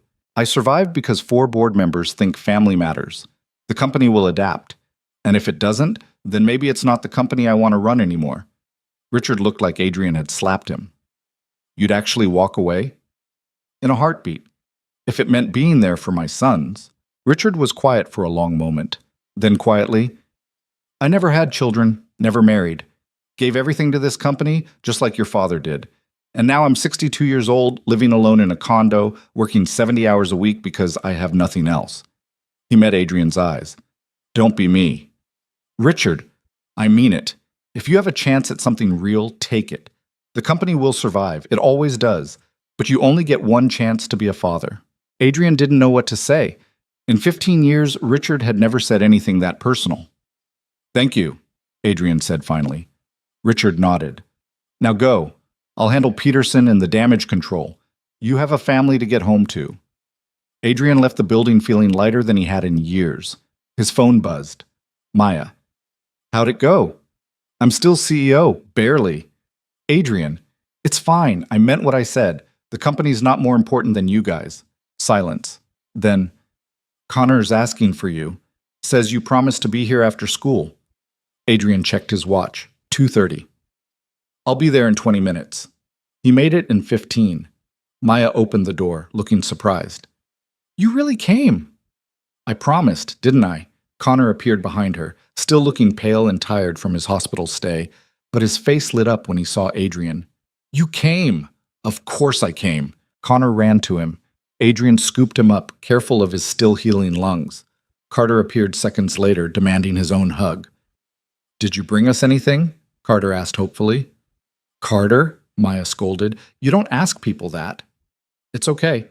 Adrian set both boys down. Actually, I did bring something. It's in the car. He came back with a bag of books. Science books for Connor, adventure books for Carter. Nothing expensive, just things he'd picked up at a bookstore on his way over. Connor's eyes went huge. These are all for me? If you want them. Connor clutched the books like they were treasure. Thank you. You're welcome. They spent the afternoon reading together. Adrian attempted voices for different characters, which made Carter laugh and Connor critique his accuracy. Maya made dinner while listening to them play, a small smile on her face. Over dinner, Carter announced, Tommy's dad is coaching t-ball this summer. Can Adrian coach? Adrian looked at Maya, who looked just as surprised as he felt. I don't know anything about coaching t-ball, Adrian admitted. That's okay. Neither does Tommy's dad. He just yells a lot and brings snacks. I can probably handle that. So you'll do it? Carter bounced in his seat. If your mom says it's okay? Maya hesitated. It's a big commitment, twice a week for 3 months. I can do twice a week. What about work? I'll make it work. She studied his face, looking for the catch. There wasn't one. Finally, she nodded. Okay, if you want to coach, you can coach. Carter cheered. Connor, quieter as always, just smiled into his pasta. After dinner, while Maya cleaned up, Adrian helped the boys with their bedtime routine. It was getting easier now. He knew which pajamas they liked, which toothbrushes were whose, that Connor needed his water cup filled exactly halfway. When he came downstairs, Maya was sitting on the couch, looking exhausted. Long day? Adrian asked. Every day is long. She patted the cushion next to her. Sit. We should talk. Adrian sat, suddenly nervous. That sounds ominous. It's not. We need to figure out what this is, what we're doing. What do you mean? You're here almost every day now. The boys are calling you dad. You're coaching t-ball. At some point, we need to define what our relationship is, for their sake. Okay. What do you want it to be? I don't know. That's the problem. She twisted her hands together. 4 years ago, I was in love with you. Then you broke my heart. Then I spent 4 years convincing myself I was better off without you. And now you're back. And you're being exactly what I needed you to be back then. And I don't know how to process that. What do you need from me? Honestly, I need to know if you're in this for real, not just for the boys. For me, too. Adrian turned to face her fully. 4 years ago, I told you I was falling in love with you. That was true. Then I convinced myself that what we had wasn't worth fighting for. That was the lie. He took her hand. I never stopped loving you, Maya. Not when I walked away. Not during the 4 years we were apart. Not now. You're it for me. You always have been. Her eyes filled with tears. You can't just say that. Why not? Because it's not that simple. We have children now, responsibilities. We can't just fall back into whatever we had before. I don't want what we had before. I want something better, something real and permanent and messy and complicated. He squeezed her hand. I want to wake up in this house. I want to help with breakfast and school drop-offs and t-ball practice. I want to be here when things are hard. I want to build a life with you. With them. If you'll let me. Adrian, I know I don't deserve it. I know I screwed up so badly that you have every right to keep me at arm's length forever. But I'm asking anyway. Give me a real chance. Not as the guy who shows up sometimes, as your partner, as their father, as the person who's all in, no matter what. Maya was crying openly now. What if you change your mind? What if this gets hard and you decide it's too much? Then you kick me out and I spend the rest of my life regretting it. Again. He wiped her tears with his thumb. But I'm not going to change my mind. I've had 4 years to think about this. To know what I want. And what I want is you. This life. These boys. The chaos and the mess and the hospital stays and the burnt dinners and all of it. You're insane. Probably. But I'm also serious. She laughed through her tears. I must be insane too because I believe you. Yeah? Yeah. She leaned her forehead against his. But we're doing this slow. The boys need stability. We need time to figure out how to be a family. Whatever you need, whatever pace you want. And if Peterson and your board keep making trouble, I'll handle them. They don't get a vote in this. She pulled back to look at him. You really chose us over the company. Every time, without question. Your father would probably hate me. My father would have loved you, once he got past his own issues. Adrian smiled. He would have loved the boys too. Would have spoiled them rotten. Tell me about him. Your dad. So Adrian did. They sat on the couch for hours talking about his father, her parents who'd passed away when she was in college, their childhoods, their regrets, their hopes. They talked until midnight, until Maya fell asleep against his shoulder. Adrian didn't move, just sat there, holding her, watching the woman he loved sleep, thinking about how close he'd come to losing all of this. The next weeks blurred together in the best way.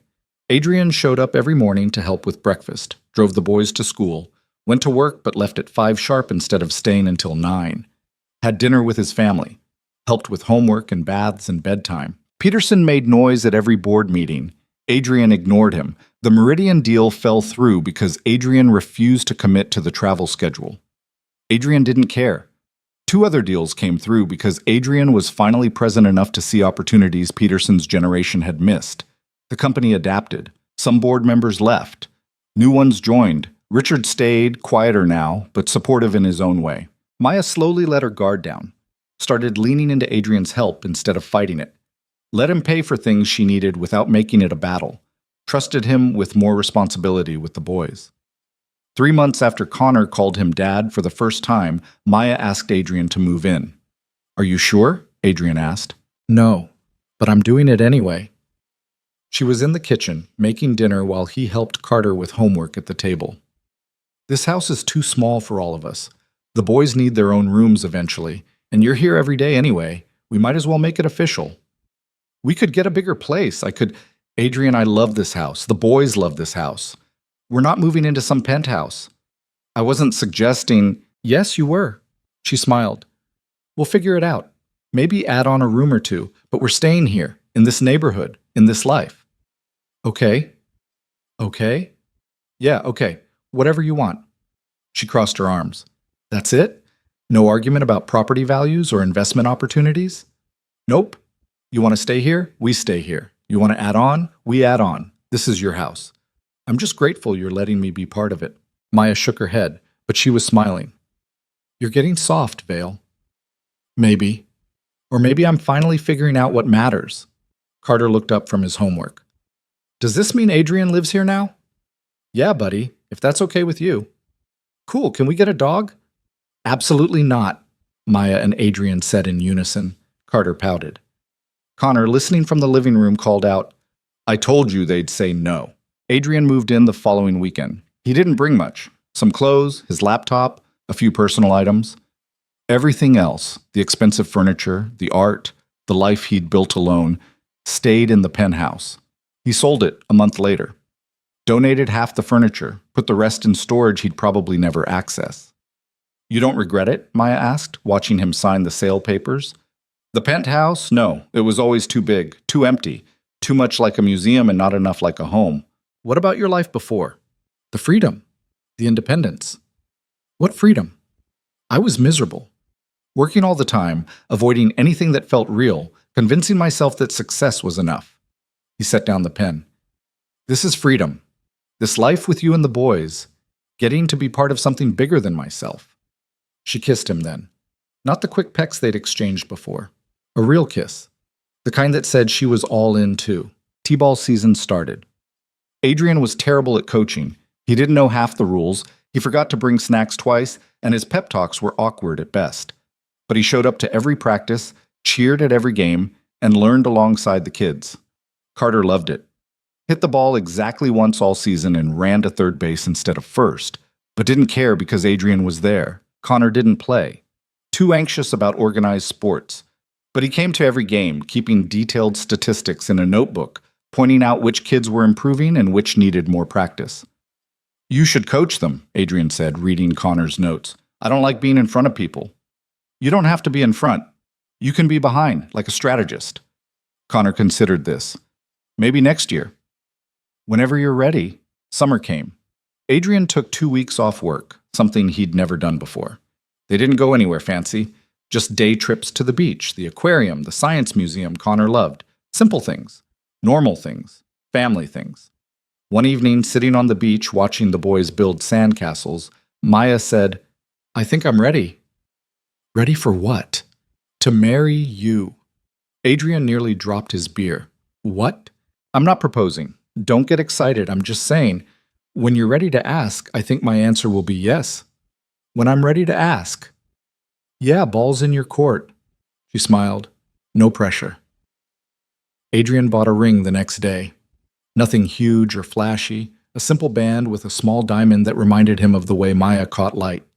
He waited 3 more weeks, looking for the perfect moment. A romantic dinner. A sunset walk. Something worthy of the question. Instead, the moment came on a random Tuesday, while Maya was elbow-deep in dishwater and Adrian was helping Connor with a science project about volcanoes. Carter ran in, tracked mud across the floor Maya had just cleaned, and announced he'd found a frog. "Get that thing outside," Maya yelled. "But Mama, he's lonely." "He'll be lonely outside too. Go." Carter ran back out with the frog. Connor spilled vinegar on the kitchen table. The baking soda volcano erupted prematurely, spraying foam everywhere. In the chaos, Maya started laughing. Actually laughing.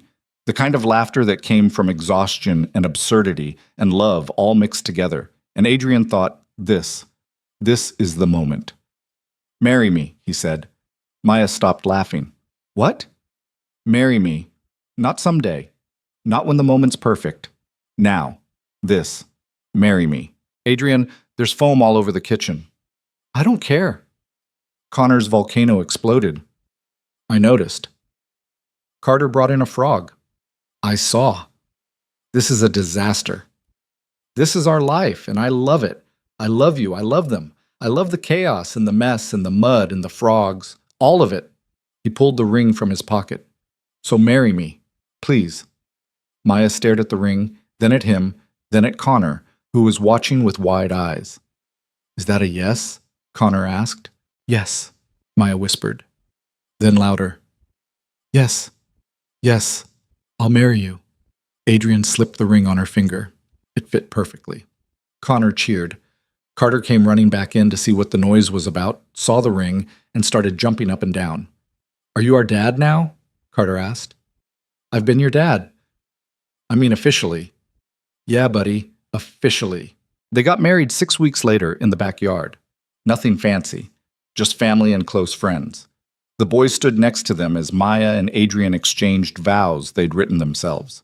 Maya promised to trust him, even when it was hard, to let him help carry the weight she'd carried alone for so long, to build a life together that honored both their pasts and their future. Adrian promised to show up, every day, every moment, to choose them over everything else every single time, to be the father his sons deserved and the partner Maya needed.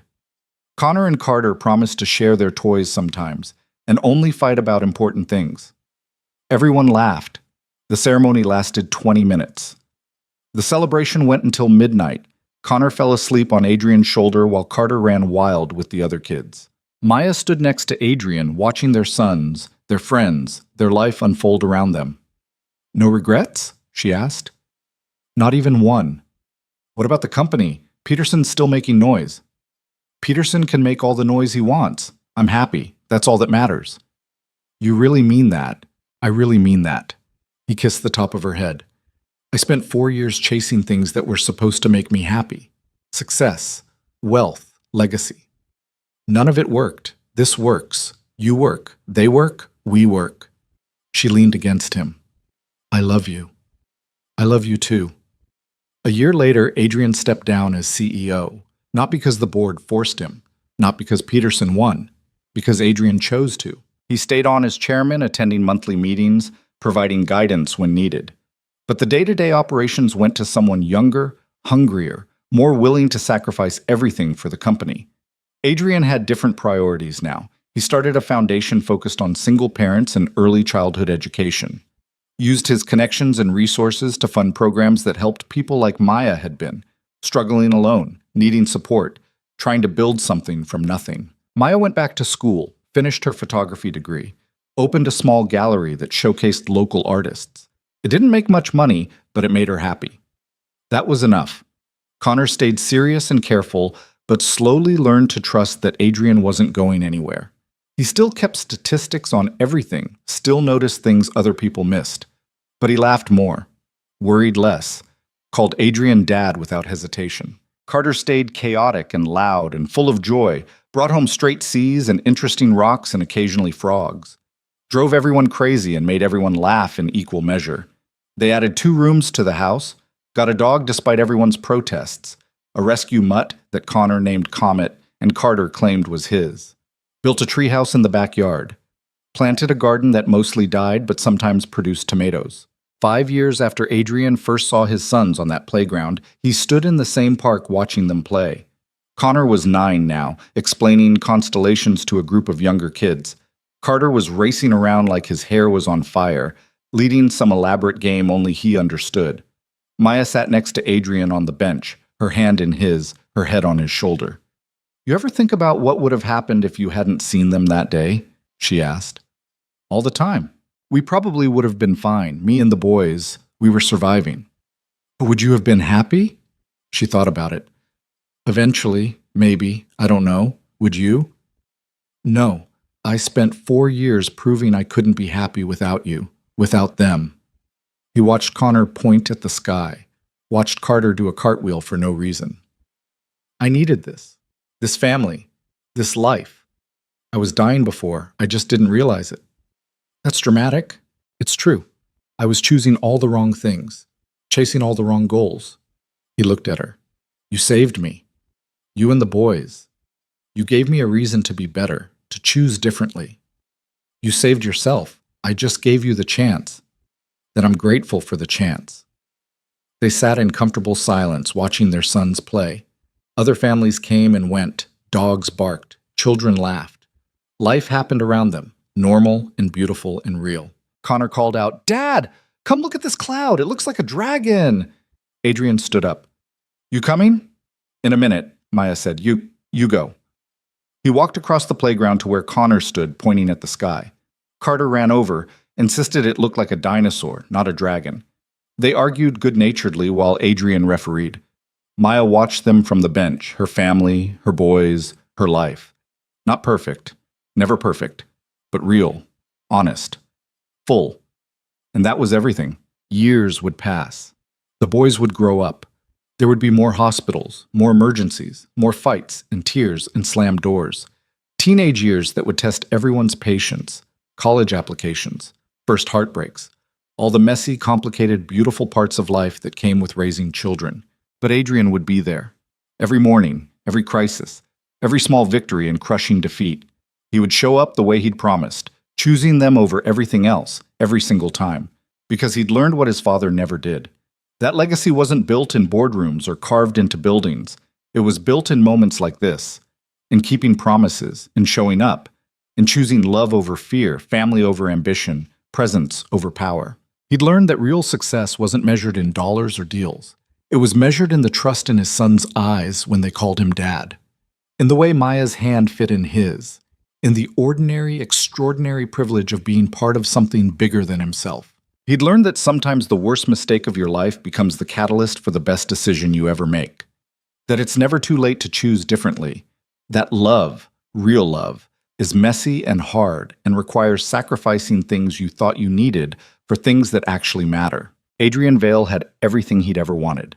Not because he'd fought for it, or earned it, or deserved it, but because he'd finally learned to choose it, to value it, to understand that the most important legacy he'd ever leave wasn't his name on a building. It was his name on the emergency contact form at his son's school, on the marriage certificate in Maya's desk drawer, on the lease to their too-small house in their middle-class neighborhood, on the permission slips and report cards and family photos covering their refrigerator. The legacy was love, presence, commitment, the quiet daily choice to stay, even when it was hard, especially when it was hard. And standing in that park, watching Connor explain science to Carter, who wasn't listening, hearing Maya laugh behind him, Adrian finally understood what his father had spent his whole life chasing and never found. This was enough. This was everything. This was home.